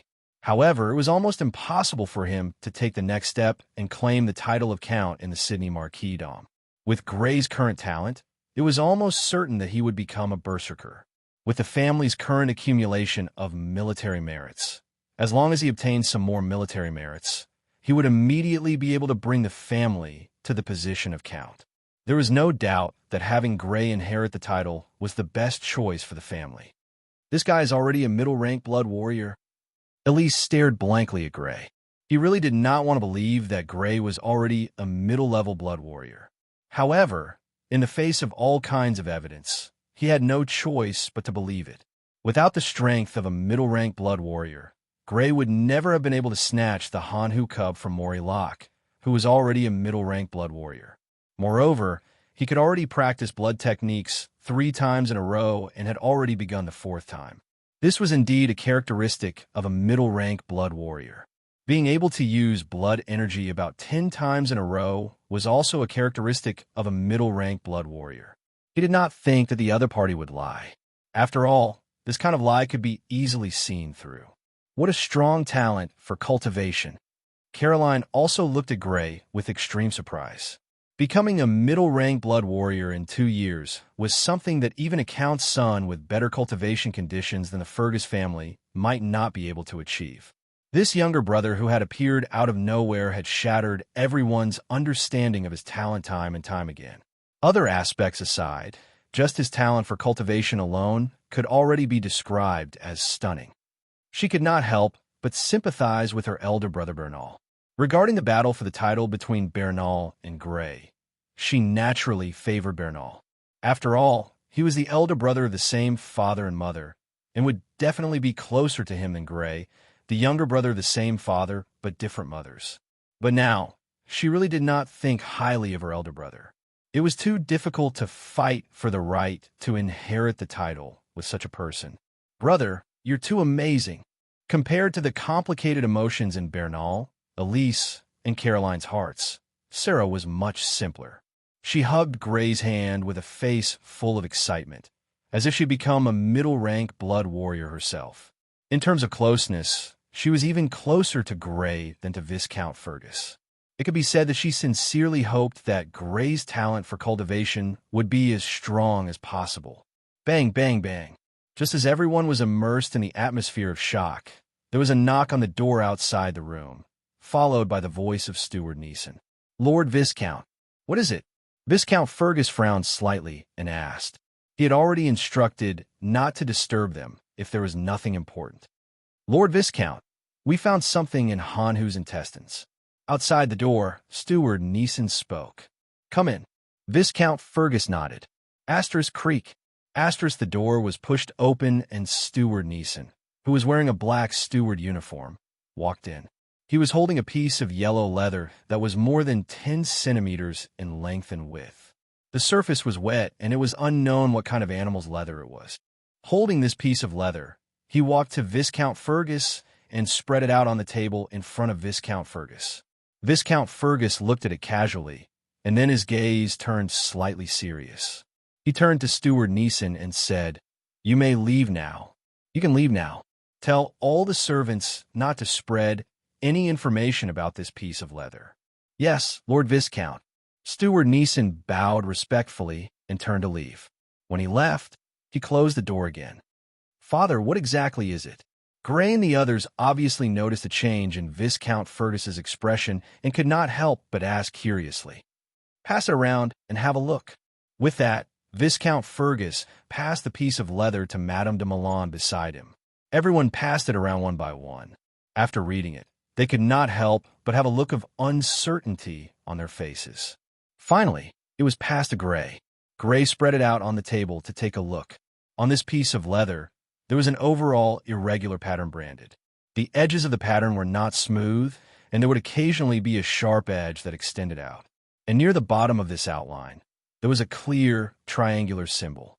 A triangular symbol? It's the same as the one I got last time that was suspected to be the symbol of the Imperial Ruins. Could this be a map of the Imperial Ruins as well? And the shape of this pattern seems to be a topographic map of the Red Leaf Forest. With curiosity in his heart, Gray passed this piece of leather to Sarah beside him. Sarah glanced at it and lost interest. She passed it to Caroline on her right. In the end, this piece of leather returned to Viscount Fergus. "How is it? Can you tell?" Viscount Fergus looked at everyone with a smile. "Father, this should be a treasure map, right?" Bernal said after some consideration. "Yes, it is indeed a treasure map. What else can you tell?" Viscount Fergus asked with interest. "This should be a map of the Red Leaf Forest." Caroline frowned slightly and was slightly uncertain. "It really is the Red Leaf Forest." Hearing Caroline's judgment, Gray was even more certain of his own judgment. "Yes, this is indeed a topographic map of the Red Leaf Forest. And if I'm not wrong, it should be a treasure map." Viscount Fergus smiled faintly and concluded, "Master, why is this treasure map in Hanhu's body?" Madame de Milan frowned and asked. "I'm afraid he swallowed it by accident." Viscount Fergus paused for a moment and said, "From the map, the location of this treasure should not be far from Goathorn Village. I've always been curious why Hanhu appeared at the edge of the forest. Now, it seems that he was probably driven to the edge of the forest by someone. Driven away by someone? That is to say, someone has already gone to this place where the treasure may be hidden?" Madame de Milan's expression suddenly became slightly disappointed. When she saw that it was a treasure map, she was still thinking whether the Fergus family would make a fortune. She didn't expect that the place had already been visited. "It should be. I'm going to check it out when I have time, but don't have too much hope." Viscount Fergus nodded. "By the way, Master, this time the Rock family actually snatched Hanhu's cub, and they almost snatched it away. What are you going to do about this matter?" Having lost interest in the treasure map, Madame de Milan's attention couldn't help but return to the matter of the Hanhu's cub almost being snatched away by the Rock family. When she learned that Hanhu was snatched away, she was incomparably angry and continuously scolded the Rock family for being shameless. Fortunately, it was snatched back, otherwise the Fergus family would have suffered a great loss this time. Viscount Fergus couldn't help but frown when they talked about the Rock family. After a moment, he sighed and said, This matter needs to be put aside for the time being. Father, isn't this letting them off too easily? Elise said hatefully. Viscount Fergus shook his head and said, although we won the battle with the Oliver family last time, we also lost a lot of people. In addition, the Hanu's cub was also snatched back. This matter can only be put aside for the time being. After a slight pause, Viscount Fergus said again, however, this debt will be settled with the Rock family sooner or later. All right, it's getting late. You should all go and rest. Tomorrow morning, remember to each receive a portion of Hanu's blood. Chapter 54. The morning of the second day, in the training field paved with white stones. Huff, gray, with a head full of black hair and wearing a gray combat suit, looked extremely energetic. He stood motionless in the training field, maintaining his training posture. His entire person was like a wolf-shaped sculpture with gray fur. Only when he changed his training posture every 10 minutes could he be seen changing his body. In the huge white stone training field, he was the only one cultivating. He began to cultivate the blood technique Wind Wolf by himself. Around him, Viscount Fergus, Bernal, Caroline, and Elise stared at him without blinking. Although they already believed that Gray's strength had reached middle-level Blood Warrior, they still had some doubts in their hearts. They were also afraid that Gray's judgment was inaccurate. So Viscount Fergus called Gray to the white stone training field to personally supervise Gray's training. As for Bernal, Caroline, and Elise, they were purely there to watch the show. If it were any other time, Viscount Fergus would definitely scold the three of them for cultivating. However, he was in a good mood today, so he did not care about the three of them occasionally slacking off. The first time, the second time, the third time, as Gray cultivated, the expressions in the eyes of Viscount Fergus and the others continued to change. In the beginning, they were quite skeptical. However, when they saw Gray complete the first and second rounds of the blood technique cultivation with extreme ease, the suspicion in their eyes lessened slightly. To be able to complete 2 rounds of the blood technique cultivation so easily in a row, even if his strength had not reached middle-level Blood Warrior, it was likely that he was not far from it. Then, Gray began the 3rd round of the blood technique cultivation. Their eyes gradually became filled with shock. The first training posture was completed. The second training posture was completed. The third training posture was completed. The fourth training posture was completed. When Gray completed the 4th cultivation posture, the 4 of them were thoroughly shocked. Gray's strength had indeed reached the level of a middle-level Blood Warrior. When Gray persisted in the first cultivation posture for the 4th time for a full 6 minutes, he finally exited the cultivation state with his head covered in sweat. The shock on the 4 people's faces was already at its peak. Originally, according to their estimation, even if Gray had become a middle-level Blood Warrior, he should only be a beginner. But now, they realized that they were wrong. Not only had Gray become a mid-level Blood Warrior, but he had also completed more than half of the first cultivation posture. This was no longer as simple as just becoming a mid-level Blood Warrior. Moreover, this cultivation speed was not far from Bernal's. Currently, Bernal had only completed the first cultivation posture for the 4th time and was about to enter the 2nd cultivation posture. With Gray's current speed, it wouldn't be long before he caught up and surpassed Bernal. "Father, you have to buy a crimson blood horse." After a moment, Bernal said with a slightly sluggish expression, Buy immediately." Viscount Fergus's face twitched as he nodded vigorously. Although he was pained by the price of a crimson blood horse, he was both pained and happy at the same time. After finishing the morning cultivation, Gray returned to his bedroom under the slightly sluggish gazes of Viscount Fergus and the other 3. He waved the maid Barbara away and closed the bedroom door tightly. On the coffee table in the bedroom, there was already a bronze container. This was a container about the size of a wine glass used to drink white wine in his previous life. If it was wine, it should be able to hold about 2 ounces. At this moment, this bronze container was filled with half a cup of dark red blood. The thick smell of blood continuously wafted into his nose. This was the blood of the blood fiend Hanhu. Blood fiends were a type of very mysterious creature. After their blood flowed out of their bodies, it did not coagulate quickly like the blood of other creatures. Not only that, but it could also maintain its freshness for a long time. At the same time, the essence of their bodies was in their blood. Their blood was very beneficial to the training of blood warriors who practiced this type of blood technique. This was also the reason why the Fergus family would purchase the blood of wind wolves when they purchased the blood of blood fiends. Of course, this did not mean that those who practiced the Wolf of the Wind blood technique could not consume the blood of other blood fiends. After consuming the blood, there would be no effect. In fact, there would be an effect, but the effect would be much weaker than the blood of wind wolves. At the same time, there would be some differences depending on the type of blood fiend that was consumed. However, Gray's current focus was not on the increase in strength after consuming the blood, but the possible changes after consuming the blood. His current strength could be said to be increasing at a strange speed. It was definitely related to the first time he consumed the blood of wind wolves. At that time, after consuming the blood of wind wolves, his entire body became boiling hot, like a cooked shrimp.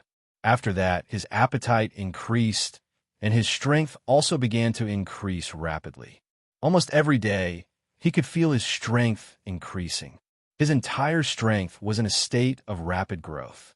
After that, although he had consumed the blood of wind wolves many times, the phenomenon of his entire body becoming boiling hot did not occur again. He guessed that this unknown phenomenon of his entire body becoming boiling hot would only occur when he consumed the blood for the first time. Now, he was prepared to consume Hanhu's blood. Before this, he had never consumed Hanhu's blood before. He could not help but feel a little expectant. After consuming this portion of Hanhu's blood, would his body once again experience the phenomenon of becoming boiling hot? What kind of changes would it bring to him? After such a long time, he confirmed that other than his training speed increasing, there were no other abnormalities. He was no longer afraid of this phenomenon of becoming boiling hot. Instead, he was filled with anticipation. The appearance of the phenomenon of becoming boiling hot had brought him such great benefits. If it happened a few more times, wouldn't the benefits be even greater? Gulp! Taking a deep breath, Gray lifted the cup of Hanhu's blood and drank it all in one gulp. In the next moment, he almost lost his grip on the bronze cup and dropped it to the ground. The boiling hot sensation that he had experienced once appeared in his stomach. It was as if he had just swallowed a ball of fire. Now this ball of fire, with his stomach as the center, spread to the rest of his body. Every organ, every muscle, and even every cell in his body seemed not to have been spared. They were all infected by this boiling hot sensation, as if his entire body was being roasted in the flames. His face was bright red, showing an abnormal shade of crimson. Not only his face, but his neck and his body were the same. At this moment, if he were to take off his clothes, he would discover that his entire body was an abnormal red, like a fried prawn. Drops of sweat slid down from his forehead and the tip of his nose. His thick black hair was immediately drenched in sweat and matted. In just a moment, his clothes were completely drenched, as if he had been fished out of the water. After a while, perhaps 10 minutes, perhaps half an hour, or perhaps several hours, the boiling hot sensation gradually subsided.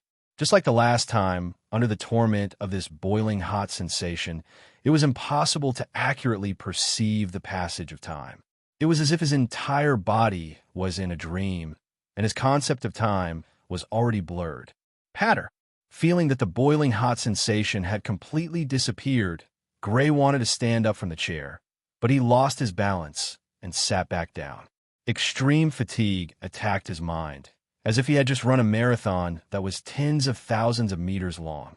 His entire body, including his brain, seemed to be broken. There was not a single part of him that was under his control. After a while, he felt that his mind was not as chaotic as before, and he could think slightly. This phenomenon occurred when I first consumed the wind wolf's blood, and it also occurred when I consumed the Hanhu's blood for the first time. Obviously, my previous guess was correct. This inexplicable boiling hot sensation only occurs when I consume the blood of a certain type of blood fiend for the first time. After this phenomenon occurred when I consumed the wind wolf's blood for the first time, my appetite inexplicably increased, and my cultivation speed also increased. I wonder what kind of change will occur this time. Chapter 55. After a while, Gray felt that he had regained some of his strength. He supported himself with both hands on the armrest of the chair and slowly stood up. However, he was still not in a good condition. He felt that his body was extremely weak, as if he had been hollowed out. "Babla, prepare a bath for me. I want to take a bath." After resting for a while, Gray felt that he could walk as long as he did not do any strenuous exercise. He tidied his clothes and called Babla into his bedroom. "Yes, young Master Gray." Babla, who was dressed in a black and white maid uniform, answered respectfully and left. After taking a bath in the bathtub, changing into a clean set of home clothes, and eating a pile of pastries that were comparable to a proper meal, Gray felt much more comfortable. Although he was still a little tired, it was not as intense as before. However, he was not in a hurry to examine the changes in his body after this metamorphosis. Instead, he went straight to his bedroom and slept soundly. After confirming that every blood fiend's blood would cause his body to become boiling hot when he consumed it for the first time, Gray decided to call this phenomenon metamorphosis. He was in no hurry to examine the metamorphosis of his body. After all, the metamorphosis already existed in his body and would not disappear if he did not find it in time. What he needed to do now was to let his body recover as much as possible. He only woke up in the afternoon when the maid, Babla, came to call him for lunch. After eating lunch for 3 people, Gray felt as if he had come back to life. The fatigue in his body had basically disappeared. In the afternoon, he went to the empty space where he usually trained and began to examine the changes brought to him by this metamorphosis. First, he tested the limit of the training time for the blood technique. This morning, he was able to maintain the first training posture for the 4th cycle of the blood technique for 6 minutes. After consuming Hanhu's blood, there should be an increase, but he did not know how many minutes it would last. Phew! Taking a deep breath, Gray instinctively used the first training posture of the Wolf of Wind blood technique, crawling.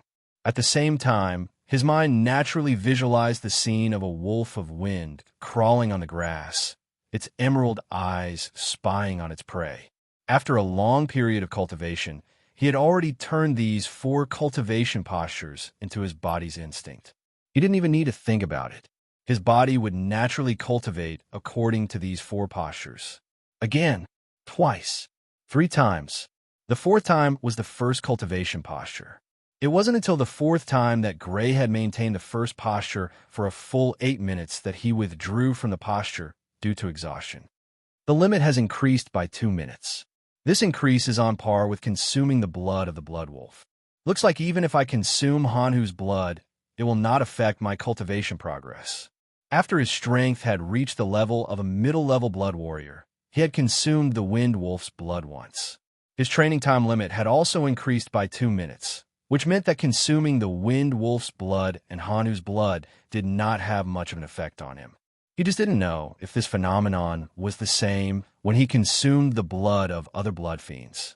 If it was still the same, it would be a good thing for him. He was not a picky eater, so it would be easier for him to obtain suitable cultivation resources. After resting for a while, Gray began to test the changes in his body. A trace of blood force poured into his legs. His legs bent like a bowstring that had been pulled to its limit. "Pa!" He stomped hard on the ground, causing the stone slabs to tremble slightly. His body was like an arrow that had been shot from a bowstring, rapidly dashing out. Fast. He was faster than the world champion of the 100-meter sprint in his previous life. In an instant, he had already appeared more than 10 meters away. The world champion of the 100-meter sprint in his previous life was simply too weak in front of him. However, he didn't stop because of this. Another trace of blood force poured into his legs. "Pa!" The stone slabs trembled slightly. Once again, his figure disappeared from the original spot. He appeared more than 10 meters away from the original spot. "Pa! Pa! Pa!" He repeated this process repeatedly, moving back and forth in this open space. He only stopped when the effect of the blood force ended for the 5th time. After using the blood force, the maximum speed of movement basically didn't change much. Although his movement just now was already very fast, when his strength reached the level of a middle-level blood warrior, his speed could already reach this level. Obviously, the transformation from consuming Hanu's blood this time did not bring about a leap in his speed. Let's test my strength. The blood force poured into his right hand, allowing it to adhere to his right hand. Gray punched the stone slabs below him. Boom! With a crisp sound, the place where his fist hit the stone slabs shattered into countless tiny pieces of stone, as if it was ceramic that had been smashed by a hammer. Moreover, numerous cracks spread from the place where his fist hit the stone slabs. Soon, the cracks spread throughout the entire stone slabs. On the stone slabs, dense cracks appeared like a spider web. Pa pa pa. But this was not the end. Under the impact of the fist hitting the stone slabs, large amounts of stone splattered indiscriminately in all directions. They splattered on the walls of the nearby houses, producing a concentrated sound. Gray's body was also spattered quite a bit. Fortunately, he was wearing combat armor, and the armor's defensive ability protected him. Otherwise, he would have been in a lot of pain. My strength has increased so much. Standing in the same place, Gray stared blankly at the stone slabs that he had smashed with his fist. It was completely beyond his expectations that a single punch could have such an effect. The Wind Wolf was a type of murderous level blood fiend that did not specialize in strength. In battle, other than blood fiends like the Wind Blade ability, they relied more on their speed, sharp claws, and sharp teeth than ordinary murderous level blood fiends. Therefore, those who had been implanted with the Wind Wolf bloodline and practiced the Wind Wolf blood technique, whether it was him, Viscount Fergus, or the others, they did not specialize in strength. But just now, his strength was clearly different from ordinary circumstances. At least compared to yesterday's battle with Morley Locke, his strength had obviously increased by a large margin. Although it was still not comparable to those who practiced Herculean Bull or Herculean Bear blood techniques that were known for their strength and had reached the level of a middle-level blood warrior, there was no doubt that it was not something that a middle-level blood warrior who practiced the Wind Wolf blood technique could possess. His current strength had definitely surpassed that of Bernal, who was also a middle-level blood warrior. If I'm not wrong, Hanhu's strength should be stronger than the Wind Wolf's. Gray could not help but recall yesterday's battle between Viscount Fergus and Hanhu. Viscount Fergus's sword had collided with Hanhu's sharp claws, but he had been repelled. Viscount Fergus, who had reached the level of a murderous level blood warrior, was not as strong as Hanhu in terms of strength. If there were no surprises, the adult Wind Wolf should be the same. After all, Viscount Fergus, who had reached the level of a murderous level blood warrior, had a physique equivalent to that of an adult Wind Wolf. My sudden increase in strength is probably due to me inheriting Hanhu's power. Since I have the speed of the Wind Wolf and Hanhu's strength, doesn't that mean that I have both the Wind Wolf and Hanhu bloodlines in my body? But I didn't implant Hanhu's bloodline. I only drank Hanhu's blood. That is to say, this body can bypass the process of implanting bloodlines and directly obtain the corresponding bloodline by consuming the blood of blood fiends? That's not right. Aren't different types of bloodlines unable to coexist? Gray suddenly thought of a book he had read not long ago. Different types of bloodlines could not coexist. For example, Gray now had the Wind Wolf's bloodline and could not implant Hanhu's bloodline. Otherwise, it would cause a conflict between the bloodlines. In the best-case scenario, his strength would regress, and in the worst-case scenario, he would die. The only thing that could be implanted was a bloodline of the same origin, derived from the same type of high-level blood fiend. For example, after Viscount Fergus's strength had reached the level of a murderous blood warrior, he should have been implanted with some kind of wolf-type blood fiend bloodline that could reach the level of a berserk level and control the wind. Because both bloodlines were derived from the same type of high-level blood fiend, they were related in terms of bloodlines and were compatible with each other. That was why there was no rejection. My current situation can't be any better. It obviously doesn't seem like a situation where I've been implanted with a different type of bloodline. Could it be that I've not implanted a bloodline, but merely absorbed and integrated some of Hanhu's characteristics? Gray's mind spun quickly. He felt that the most likely scenario was the transformation after consuming Hanhu's blood.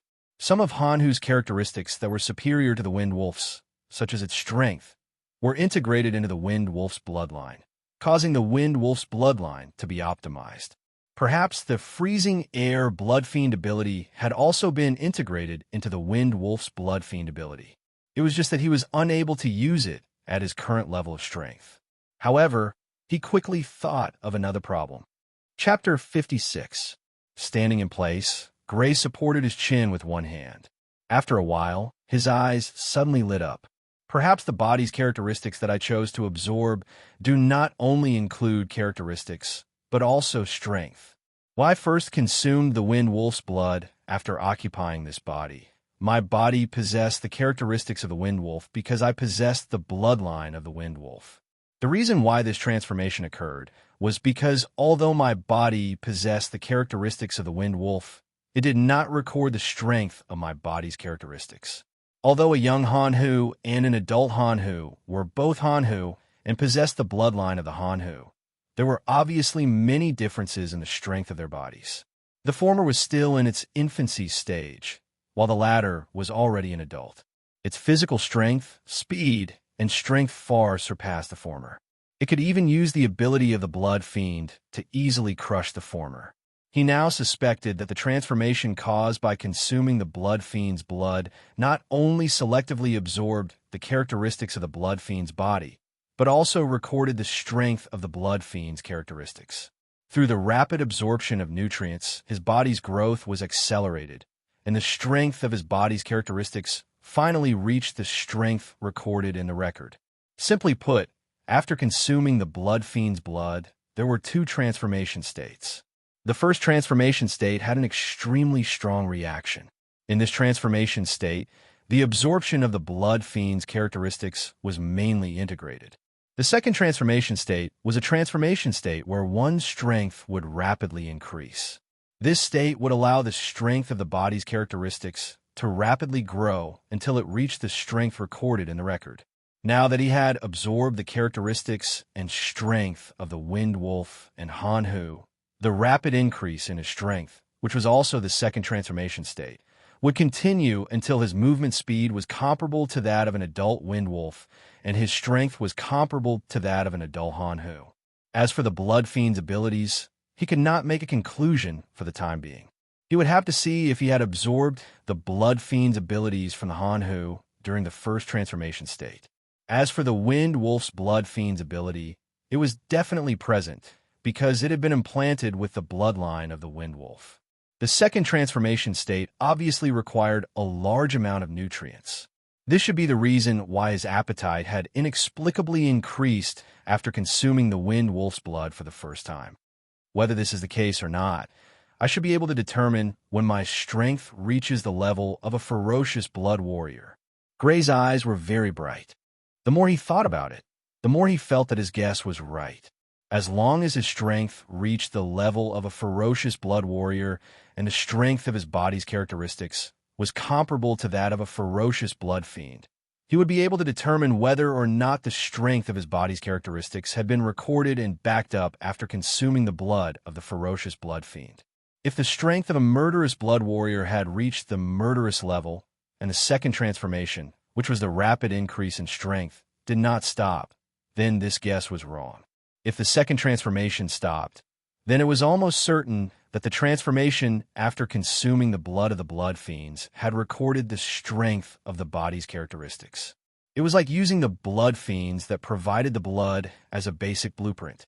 The strength of the body's characteristics rapidly approached the blueprint and eventually became comparable to the blueprint. In short, the biggest change I have now is the increase in my strength.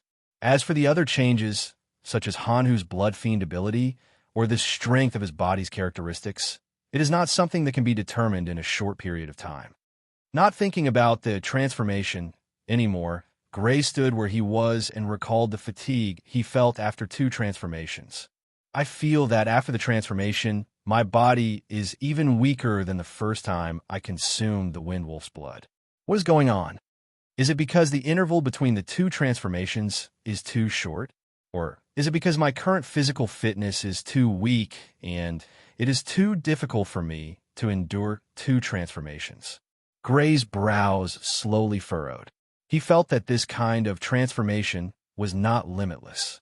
If it was too frequent, it might even cause permanent damage to his body. Either the interval between 2 transformations could not be too short, or the more transformations there were, the stronger the requirements on his physical fitness would be. Only a strong physical fitness could endure more transformations. It seems that I need to be more careful during the next transformation. The interval between transformations must be longer, Gray thought to himself. Naturally, he did not wish for this kind of transformation to cause permanent damage to his body. Instead, he hoped that he could use this kind of transformation continuously and use it as his support in this dangerous world. "Young master, please wipe your sweat." Seeing that Gray was no longer planning to cultivate, the slender and fair-skinned Barbara, who was dressed in a black and white maid outfit, walked forward and respectfully handed him a towel. "Okay." Gray reached out to take it, wiped the sweat off his body, and handed it back to Barbara. "Get Butler Neeson to find someone to replace the broken slate." "Yes." The maid, Barbara, nodded her head respectfully. She looked at Gray with an obvious reverence. Now, her status in the castle could not be compared to before. Although she was still a servant, her status was far above that of an ordinary servant. Even the head maid and the butler would talk to her in a consulting tone, and all of this was given to her by the person in front of her. More than once, she had heard her former companions complain about how they did not have the luck to follow such a promising master who was favored by Viscount Fergus and become his personal maid. After leaving the place where he cultivated, Gray did not go to the library, nor was he forbidden to return to the bedroom. Instead, he went to a small house at the back of the castle. This small house was usually used to feed livestock in the castle, but after obtaining the Hanhu cub, it was completely cleared out and turned into a place to feed the Hanhu cub alone. He intended to take a look at the Hanhu cub and cultivate their relationship. From the books in the library, Gray did not see the saying that blood fiends would only get close to the first person they saw. However, he did see that if he wanted to get close to a blood fiend, he had to start from a cub. Therefore, he intended to cultivate his relationship with the Hanhu from now on and strive to become one of the people who could command the Hanhu. "Brother." However, just as he walked to the door of the small house, a sweet voice immediately called out to him from within the small house. Sarah was wearing a white dress that was much simpler than her formal dress. It was a long dress that was suitable for home wear. She stood prettily in the small house. Next to her, there was another person. Similarly, she was wearing a plain purple dress with fewer decorations. There was a blue girdle around her waist, showing off her slender waist. The skirt ended at her knees, revealing her fair and slender legs. This person was Caroline. "Sarah, Sister Caroline." Gray smiled and greeted the two of them. However, he could not help but find it funny. Sure enough, no matter which world they were in, girls were easily attracted to cute things. An adult Hanhu had a huge body and teeth that were more than 10 centimeters long. Its appearance was extremely ferocious. Just one roar was enough to make an ordinary person tremble in fear. However, this was not the case for a newborn Hanhu cub. Its sharp and ferocious teeth did not grow out, and its appearance was not ferocious. Its cry was even more childish, just like a white cat. The two of them obviously could not resist the cuteness of the Hanhu cub and deliberately came to tease it. Chapter 57. Yes. Facing Gray's greeting, Caroline only turned her head and responded. Then she turned back and stared at the corner of the room without blinking. Seeing this, Gray smiled. His line of sight followed Caroline's line of sight and saw that in the corner of the room, there was a comfortable kennel made of animal skin. A large female dog with a metal chain was lying in the kennel. Its body was about 1 meter long. He didn't know what breed it belonged to. In his previous life, he didn't seem to have seen this breed. It should be unique to this world. A white Hanhu cub with black veins was at its lower abdomen. It was biting one of them and sucking on it. It obviously thought it was a female tiger. "Brother, when do you think Little White will open its eyes?" Seeing Gray walk over, Sarah asked softly. "Should be around half a month." Gray answered subconsciously. In his previous life, he saw the animal world. In the animal world, tigers were like this. He just didn't know if this Hanhu cub would be like this. Little White. But soon he raised his eyebrows again. His eyes were filled with doubt. When did Viscount Fergus name the Hanhu cub? And it was so. This is the name I came up with Sister Caroline. How is it? Does it sound good? Sarah said proudly. Gray looked at Caroline strangely. Sarah gave the Hanhu cub such a name, but Caroline also gave it such a name. It really made him a little surprised. How is it? Does it sound good? Sarah continued to ask. It sounds good. Gray didn't mean what he said. He was suddenly looking forward to Viscount Fergus's expression when he knew that Hanhu was named Little White. A few days later, the news that the Fergus family got the Hanhu cub had spread to the other Viscount families. He really stepped on dog shit. He actually got a Hanhu cub. Viscount Oliver felt indignant and envious at the same time. A Hanhu cub would become an existence comparable to a ferocious warrior once it matured, and it wouldn't take too long. Hanhu would normally reach adulthood in about 3 years. In other words, after 3 years, the Fergus family would have another murderous class combatant. At that time, if the Oliver family and the Fergus family clashed again, they would have to face 2 murderous level combatants. Thinking of this, he could not help but feel a sense of dread. Viscount Fergus alone was already extremely difficult to deal with. If there was another murderous grade combatant, he would definitely not be a match for them. Dambrock family. Trash. If you want to snatch it, then snatch it. Even if you can't snatch it, you should at least kill it, right? The Fergus family actually managed to get their hands on it. He was even more displeased with the Rock family. They actually failed to snatch such a good opportunity and even let the Fergus family get their hands on it. They were simply trash. First, there was a genius descendant, and now they're the Hanhu cub. The Fergus family's luck is too good. Viscount Shirley subconsciously reached out to touch his aquiline nose, his face full of jealousy. A genius descendant was one thing. Things like geniuses needed at least 10 to 20 years to grow. As long as they did not grow up, they could die at any time. However, a Hanhu cub could grow up in at most 3 years. It was a combat strength that could be seen in a short period of time. This really made him jealous. Interesting. First, there was a genius descendant, and now there's a Hanhu cub. Is the Fergus family going to rise up completely and compete with my Richens family for the title of Count? Viscount Richens had a slight smile on his face. His face was handsome, but he did not lose the steadfastness of a man. As he spoke, he gently stroked an adult leopard with his right hand. Its eyes were slightly squinted, as if it was enjoying it. This was a leopard that was very different from ordinary leopards. Excluding its tail, its body length was already 3 meters. This kind of length was very rare among leopards. Its body was slender and healthy.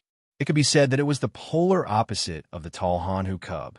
Its skin was yellow, but the spots on its body were not black, but purplish black. This was a murderous level blood fiend, a windchaser leopard.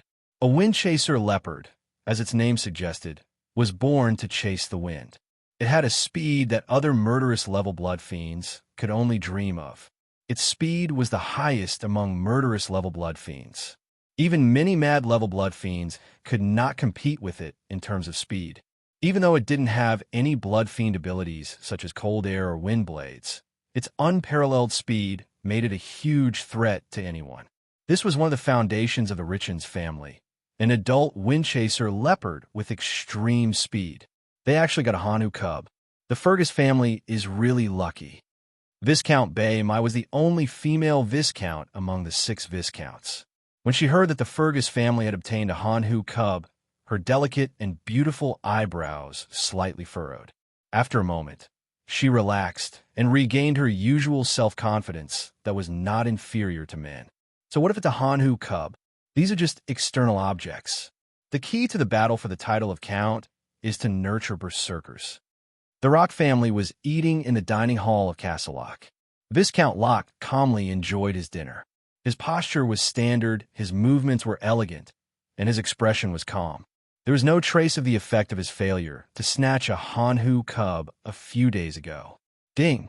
Finally, the meal ended when he placed the knife and fork on the plate.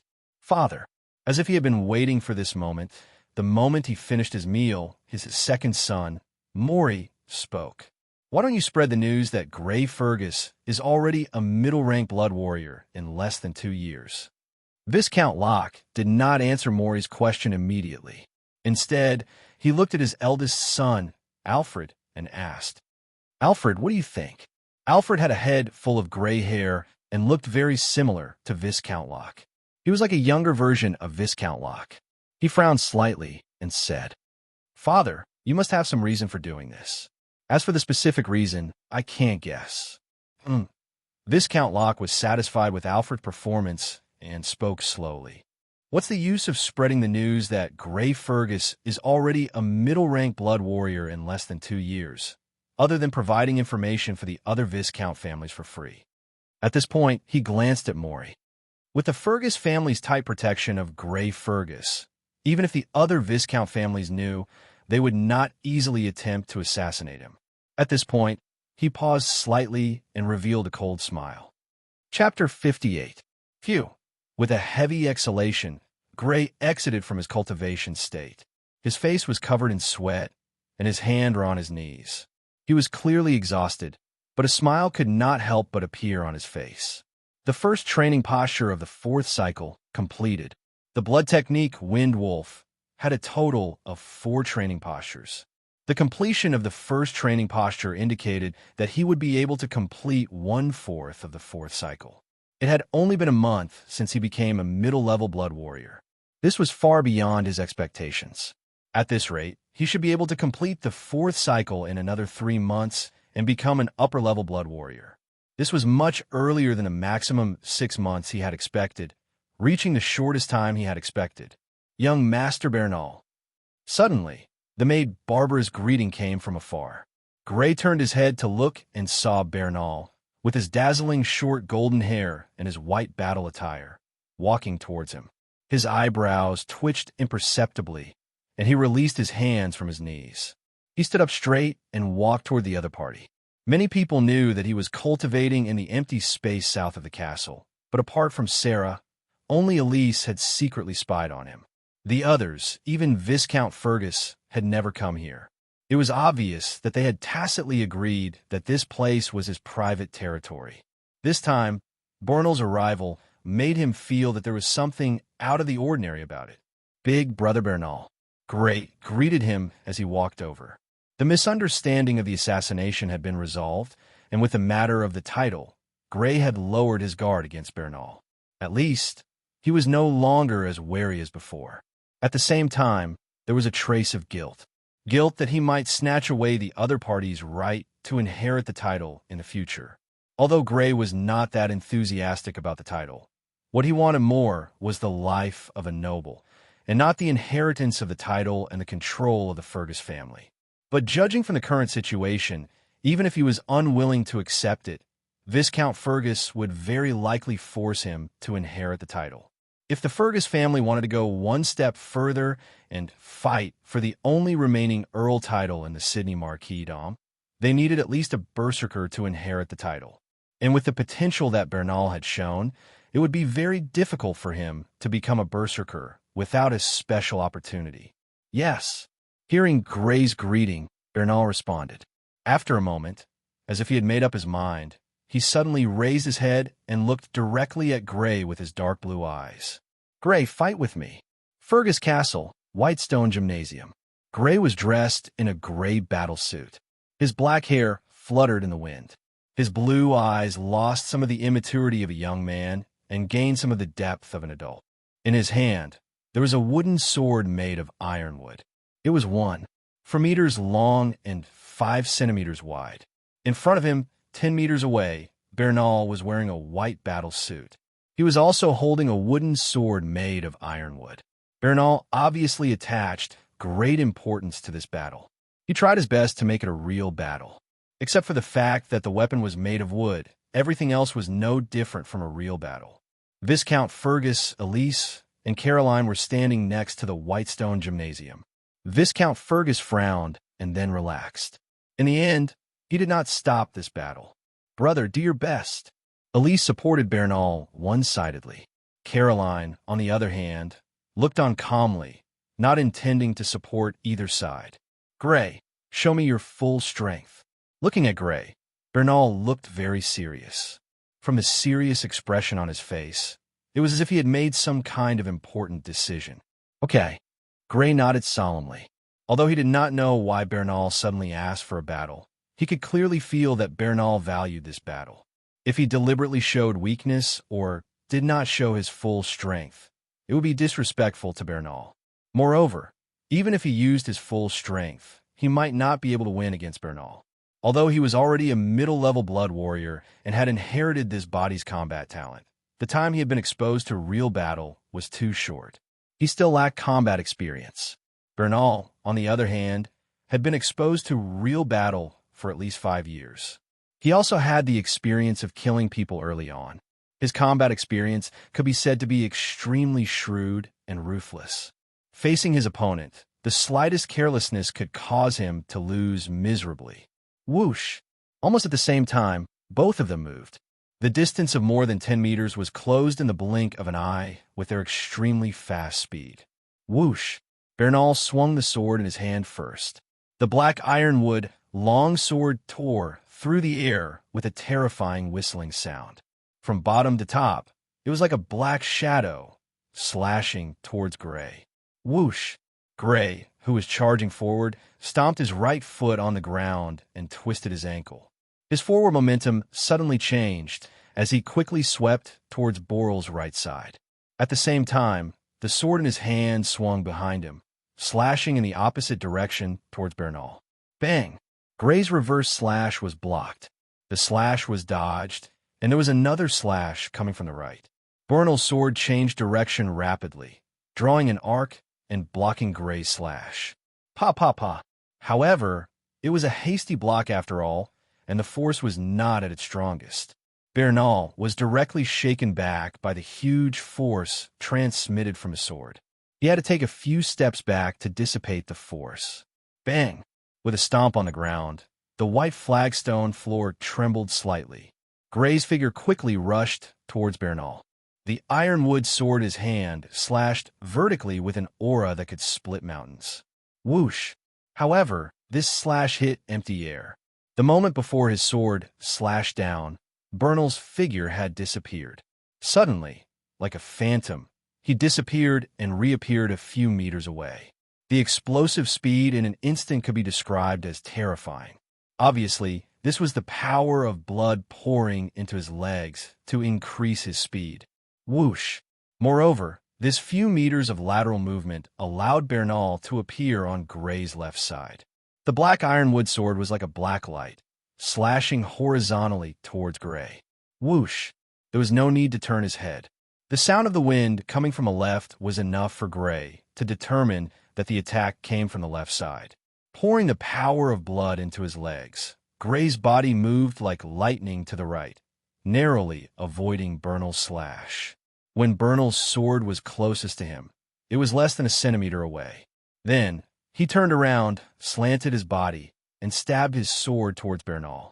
Bernal, however, retreated quickly, increasing the distance between them.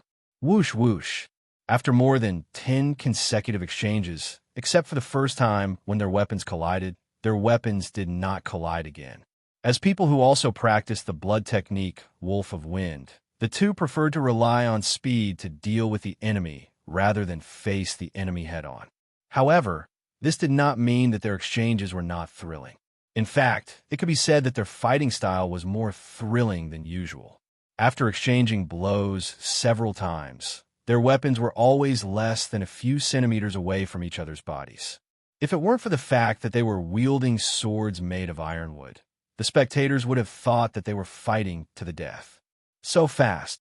Watching the fight in the field, Caroline's voice was slightly surprised. The speed of a low-level blood warrior with the power of blood was already very fast, but compared to the two people in the field, it was a level lower. If she were to face either of them in a different place, she would probably be defeated in 3 to 5 moves. The final winner will definitely be Big Brother. It's still too early for Gray to catch up to Big Brother. Afraid that Viscount Fergus would hear, Elise muttered softly. Seeing the fight in the field, He had to admit that Gray's current strength had far surpassed his. However, he still did not think that Gray could catch up to his big brother Bernal. On one hand, it was because of the strong image that his big brother Bernal had built up in his heart since he was young. On the other hand, it was also because of some personal feelings. Although he felt that Gray was slightly more pleasing to the eye because he had taken back the Hanhu cub between his big brother and Gray, he would definitely side with his big brother. The fight in the field continued. Whoosh!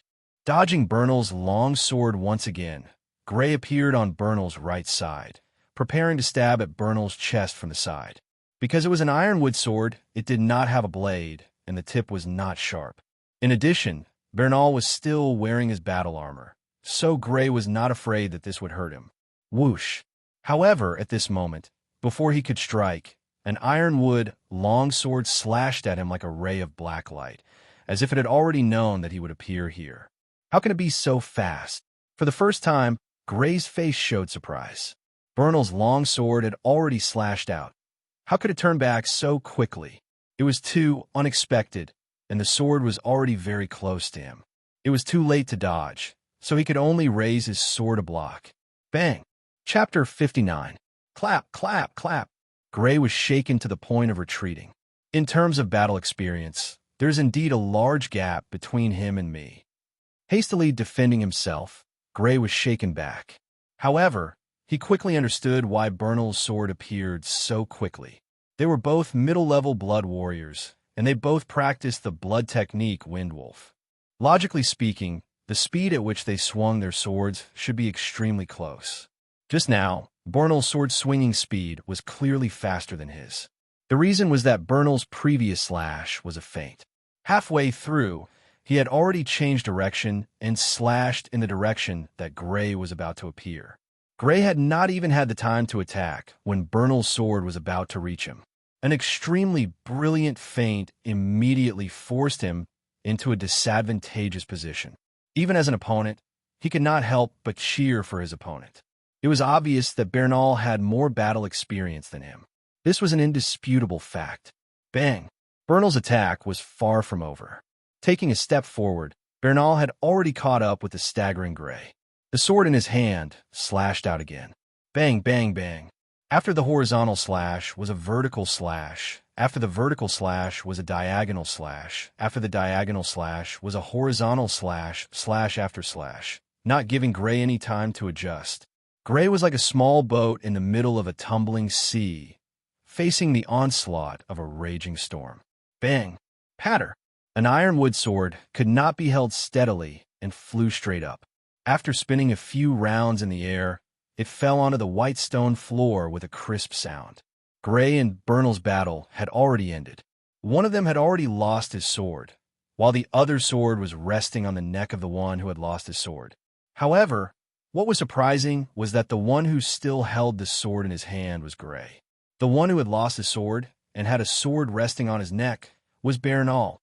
Brother Bernal, you've lost. Gray exhaled and said as he withdrew his ironwood sword. I lost. Yes, I lost. Bernal's face was filled with shock. Clearly, he did not expect that Gray, who he had forced into a disadvantageous position, would suddenly reverse the situation and turn defeat into victory. What followed was an extremely bitter smile, but surprisingly, there was no vexation on his face. Instead, it was as if he had untied some sort of knot in his heart. Big brother lost? Elise's eyes almost popped out of their sockets when she saw Bernal with a sword on his neck. Just now, it was clearly Gray who was at a disadvantage. How did Big Brother suddenly lose? He couldn't believe what was happening in front of him.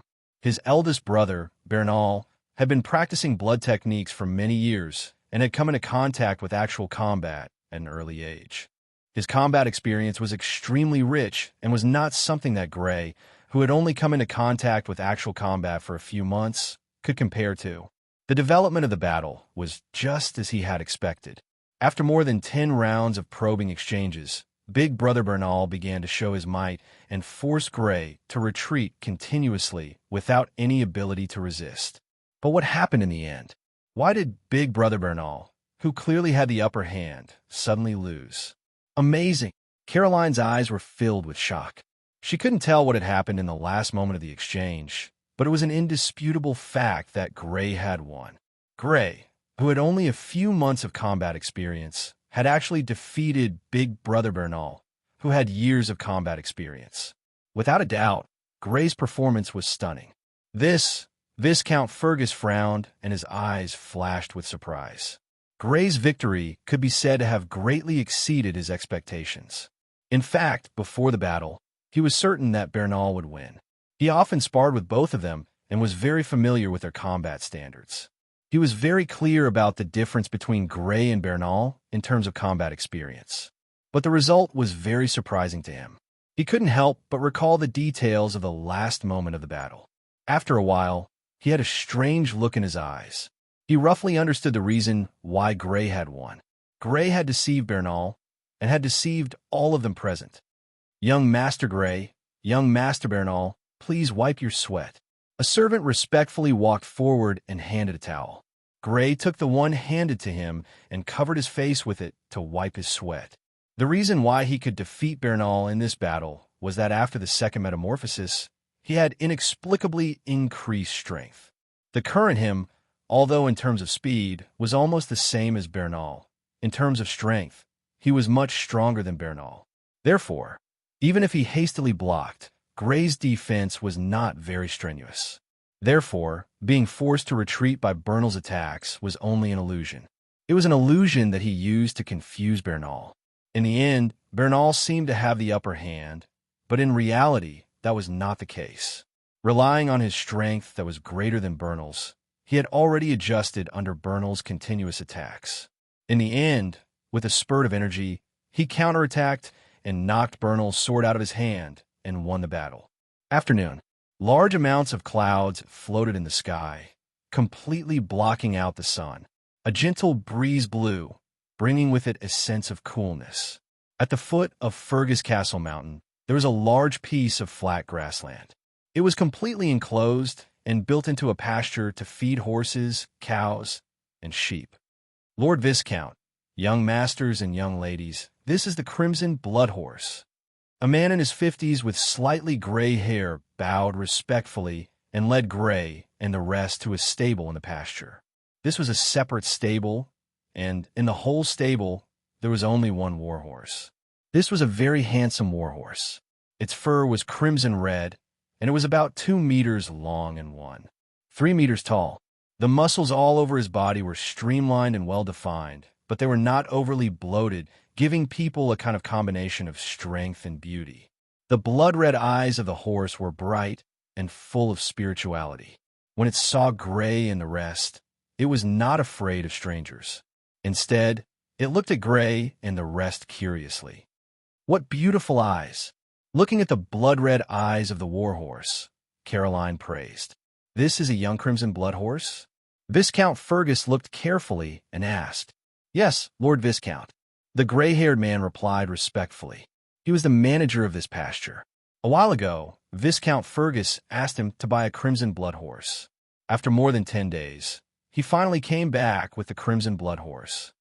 Although it is only a young horse, I can guarantee that once it reaches adulthood, its body length and height will be comparable to the Crimson Blood Horse of Viscount Fergus, and its speed will not be inferior either. Viscount Fergus nodded and looked at Gray. "How is it? Are you satisfied?" This Crimson Blood Horse was the gift that Viscount Fergus and Gray promised when Gray became a middle-ranked blood warrior. Yes. Gray had been looking at this Crimson Blood Horse for a long time. When he heard Viscount Fergus's question, he quickly nodded, but his eyes did not leave the Crimson Blood Horse. Its body was full and beautiful, and its hair was smooth and shiny. Its limbs were strong and slender, and its blood-red eyes were full of spirituality. Even though he did not know much about horses, he could tell that this horse was extraordinary. "Good horse." Bornal's eyes lit up, and there was even a hint of passion in his voice. One could clearly hear the envy in his voice.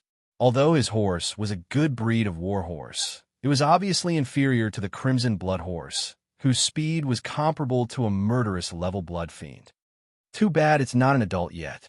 A.I. Leezy, on the other hand, spoke in a sour tone. Gray was in a good mood. and did not want to argue with him. He could not help but reach out his hand and touch the mane on the crimson blood horse's neck. Facing Gray's hand, the crimson blood horse avoided it vigilantly. However, it was still locked in the stable and could not avoid Gray's touch. In the end, Gray was able to touch its mane as he wished. Soft as silk, as if he was touching a piece of brocade. "Young Master Gray, why don't you try riding it?" The gray-haired man smiled at Gray. He naturally knew that this horse was bought for Gray, and he also knew how important Gray was to the Fergus family. Therefore, his voice was full of flattery. "Okay." Gray grinned, untied the reins, and led the horse out of the stable. There was no saddle yet, but Gray easily flipped over and sat on the horse's back. With his current physical fitness, it was easy for him to do this. Roar, suddenly being ridden by a stranger like Gray, the crimson blood horse became impatient and anxious. Roar. It hurriedly ran a few steps, then suddenly lifted its two front legs and tilted its body violently, trying to shake Gray off its back. However, with Gray's current physical fitness as a middle-level blood warrior, it was impossible for him to be shaken off so easily. His legs squeezed the horse's belly, and his whole body seemed to have taken root, sticking to the horse's back. One of his hands was holding the reins, while the other hand was constantly stroking the neck of the crimson blood horse. After this period of riding experience, he already knew how to pacify an irritable horse. Roar, roar. However, the crimson blood horse was obviously not like other horses that could be easily tamed. It kept running on the horse field, shaking its body. One moment, its two front legs were in the air. The next, its two back legs were in the air, trying to think of a way to shake Gray off.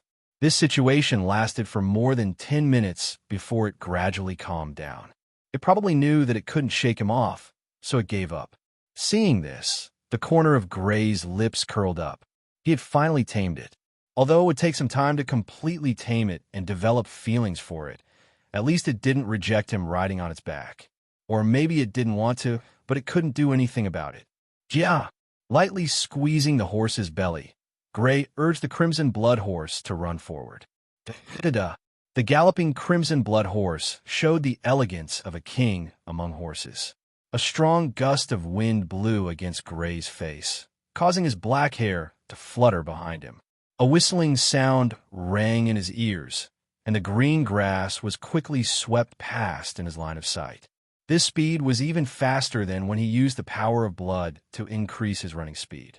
Although it wasn't as fast as a murderous level blood fiend, it was still a young horse, so it was understandable. This was definitely a war horse that could be as fast as a murderous level blood fiend when it matured. After running 2 laps around the horse field, Gray reluctantly urged the crimson blood horse back to the stable and tied it back to the stable. "Young Master Gray, this crimson blood horse doesn't have a name yet. Why don't you give it a name?" The gray-haired man smiled as he approached Gray. "Name?" Gray thought for a while and made a decision. "Crimson Blood. From today onwards, it will be called Crimson Blood." "Crimson Blood, a good name." "Young Master Gray, this is a good name." The gray-haired man quickly flattered. Gray couldn't help but blush. He just removed the word horse from the crimson blood horse. Was there a need to flatter him like this? Chapter 60. Evening, Fergus Castle Dining Hall. The main course for dinner was Hanhu's steak. The castle chef controlled the heat very well. It was very chewy and full of rich meat flavor. Gray only stopped eating after he had eaten 3 large portions of the food. After the meal, Viscount Fergus raised his hand and waved away the maids who were serving the meal, leaving Gray and others alone in the dining hall. "Master, is there something wrong?" Madame de Milan's long brown hair was tied up. She was wearing a long black dress. Her whole person exuded a dignified and noble temperament. "Yes." Viscount Fergus nodded slightly and said, "I'm going to explore the place where the treasure might be hidden in the red leaf forest tomorrow." "Master, isn't it too rushed?" Because of the Hanhu cub, the other Viscount families are now paying attention to our Fergus family. "If we go now, won't they find out?" Madame de Milan frowned and said, "Just right." Viscount Fergus shook his head. After more than 10 days, the attention of the other Viscount families has slowed down. Also, the sooner we go to the place where the treasure is hidden in the red leaf forest, the the better. Although it's very likely that it has been patronized, there might still be valuable things left. We must go and explore as soon as possible. This, seeing that Viscount Fergus had already made a decision, Madame de Milan didn't say anything more. The Fergus family was like this. When Viscount Fergus hasn't made a decision yet, they can give opinions and suggestions. But when Viscount Fergus has made a decision, the other people can only obey. This is the dignity of Viscount Fergus. In a place like the Red Leaf Forest, ordinary soldiers won't be of much use. Also, it's easy to expose our whereabouts. Father, are you planning to call Baron Ricardo, Baron Kipling, Lord Corgi, and Lord Harry to go together? Bernal asked. Going into a place like the Red Leaf Forest to search for treasures naturally required the most elite fighting force. The most elite fighting force that Viscount Fergus could send out was Viscount Fergus, Baron Ricardo, Baron Kipling, Lord Corgi, and Lord Harry, the 4 top blood warriors. Lord Lind had been stationed in the castle for a long time and was responsible for protecting the Fergus family's base camp. Naturally, he couldn't go with them. No, I don't plan to call Baron Ricardo and the other 3 this time. Viscount Fergus shook his head. Although their performance can be considered loyal, I don't intend to let them know about the treasure trove. Viscount Fergus paused and glanced at Bernal and Gray before continuing. I'm going to bring you and Gray along. Master, isn't this too dangerous? Hearing Viscount Fergus's decision, Madame de Milan almost exclaimed. She didn't have any objections to Gray and Viscount Fergus going together. She even had the thought that it would be fine if Gray had an accident. No wife would like to see the son of her husband's lover, and she was no exception. It was just that Gray's talent was outstanding, and he was deeply loved by Viscount Fergus. His position in the Fergus family was already stable, and it was no longer something she could shake, so she could only grit her teeth and accept it. However, if something happened to Gray one day, she would be very happy to see it. But Bernal was different. He was her eldest son. She naturally didn't want Bernal to be in danger, so she almost exclaimed, "Ah!" Just as he was listening to Viscount Fergus, Madame de Milan, and Bernal's conversation, he didn't expect that the fire would suddenly burn him. Gray couldn't help but stare blankly. To be honest, he was very eager to explore the Red Leaf Forest treasure trove on the map. That was a treasure trove. If he could personally unveil the treasure trove, how fulfilling would that be? In his previous life, he often watched all kinds of movies and TV series about exploring ancient tombs and searching for treasures. Every time he saw it, he couldn't help but feel nervous and excited. He was nervous about what he would encounter in the ancient tomb or treasure trove, and excited about the moment when he would unveil the mystery of the ancient tomb or treasure trove. However, he didn't have the slightest intention of going. The Red Leaf Forest spanned across several marquises' territories and occupied an extremely vast area. It was a place where blood fiends ran rampant. It wasn't something he could deal with his current strength. He still had this much self-awareness. Bring me in, Gray? Bernal was also shocked. He obviously didn't expect that Viscount Fergus would actually plan to bring him and Gray into the dangerous depths of the Red Leaf Forest. Carolyn, Sarah, and Elise also looked at Viscount Fergus in shock. They all knew about the dangers of the Red Leaf Forest, but they didn't expect that Viscount Fergus would make such a decision. I've carefully studied it. This treasure trove is extremely close to the Goat Horn village, only about 15 kilometers away. We aren't in the depths of the Red Leaf Forest. Logically speaking, even if we encounter blood fiends, they would at most be murderous level blood fiends. Viscount Fergus spoke with a calm gaze as Gray and the rest looked at him in shock. Gray and Bonner, the 2 of you already have the strength of a middle-level blood warrior. With my strength, it won't be too dangerous if we encounter a murderous level blood fiend. Even if we can't defeat it, retreating won't be a problem. However, the 2 of them have never fought a blood fiend before. It's hard to guarantee that they won't panic when the time comes. Madame de Milan still wanted to say more. Of course, her goal wasn't for Gray, but for Bernal. All right, you don't have to say any more. I've already decided on this matter. Viscount Fergus raised his hand to stop Madame de Milan from continuing. Then, his gaze swept across Gray and Bernal. This time, you will follow me to explore the treasure trove in the Redleaf Forest. Although it will be dangerous for you, it will also be a good training. A warrior's strength isn't limited to his strength, but also his heart. Yes, I understand. Father, I'm willing to go. Bernal nodded seriously. I'll go. Gray could only nod his head in agreement. At this point, he no longer had the right to refuse. Moreover, Viscount Fergus's last sentence, a warrior's strength isn't limited to his strength, but also his heart, had indeed shocked him. He didn't know where the path to return was. The only thing he could do now was to survive in this world and live well. To live well, the most convenient way was to become a powerhouse among the blood warriors. To be a powerhouse, both a powerful strength and a strong heart were indispensable. Without a powerful strength, when facing a variety of powerful opponents, one would fall into a situation where one couldn't retaliate at all. Without a strong heart, one's emotions would fluctuate due to various accidents, and one would be timid. This would waste the best opportunity to strike, and it would be difficult to display one's full strength. He had the ability to transform, and his cultivation speed was faster than others. He had a powerful shortcut, and he was confident that he could strengthen his strength. However, to strengthen one's heart, it wasn't something that transform could help improve. It needed to be strengthened through repeated training. This time, entering the Redleaf Forest to search for the location of the treasure was just as Viscount Fergus had said. Although there were some dangers, with Viscount Fergus's care, it was indeed a chance to train oneself. Very good. Seeing Gray and Bernal like this, Viscount Fergus nodded in satisfaction. The next day, before dawn, the castle gate of Fergus Castle had already opened. 3 ordinary warhorses carried 3 people wearing battle armor on the inside, black cloaks on the outside, and a hood covering their faces. They left the castle and entered Fergus City. Then, they quickly left Fergus City. These 3 people were Gray, Viscount Fergus, and Bernal. The 3 of them didn't ride the warhorses that they usually rode.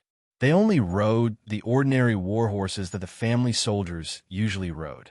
Firstly, their own warhorses were too conspicuous, especially Viscount Fergus and Gray. Both of them rode crimson blood horses, and they would be recognized at a glance.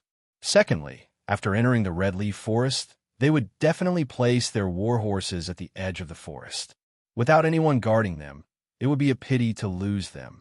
Riding on the warhorse, Gray took a deep breath and touched the battle armor on his body.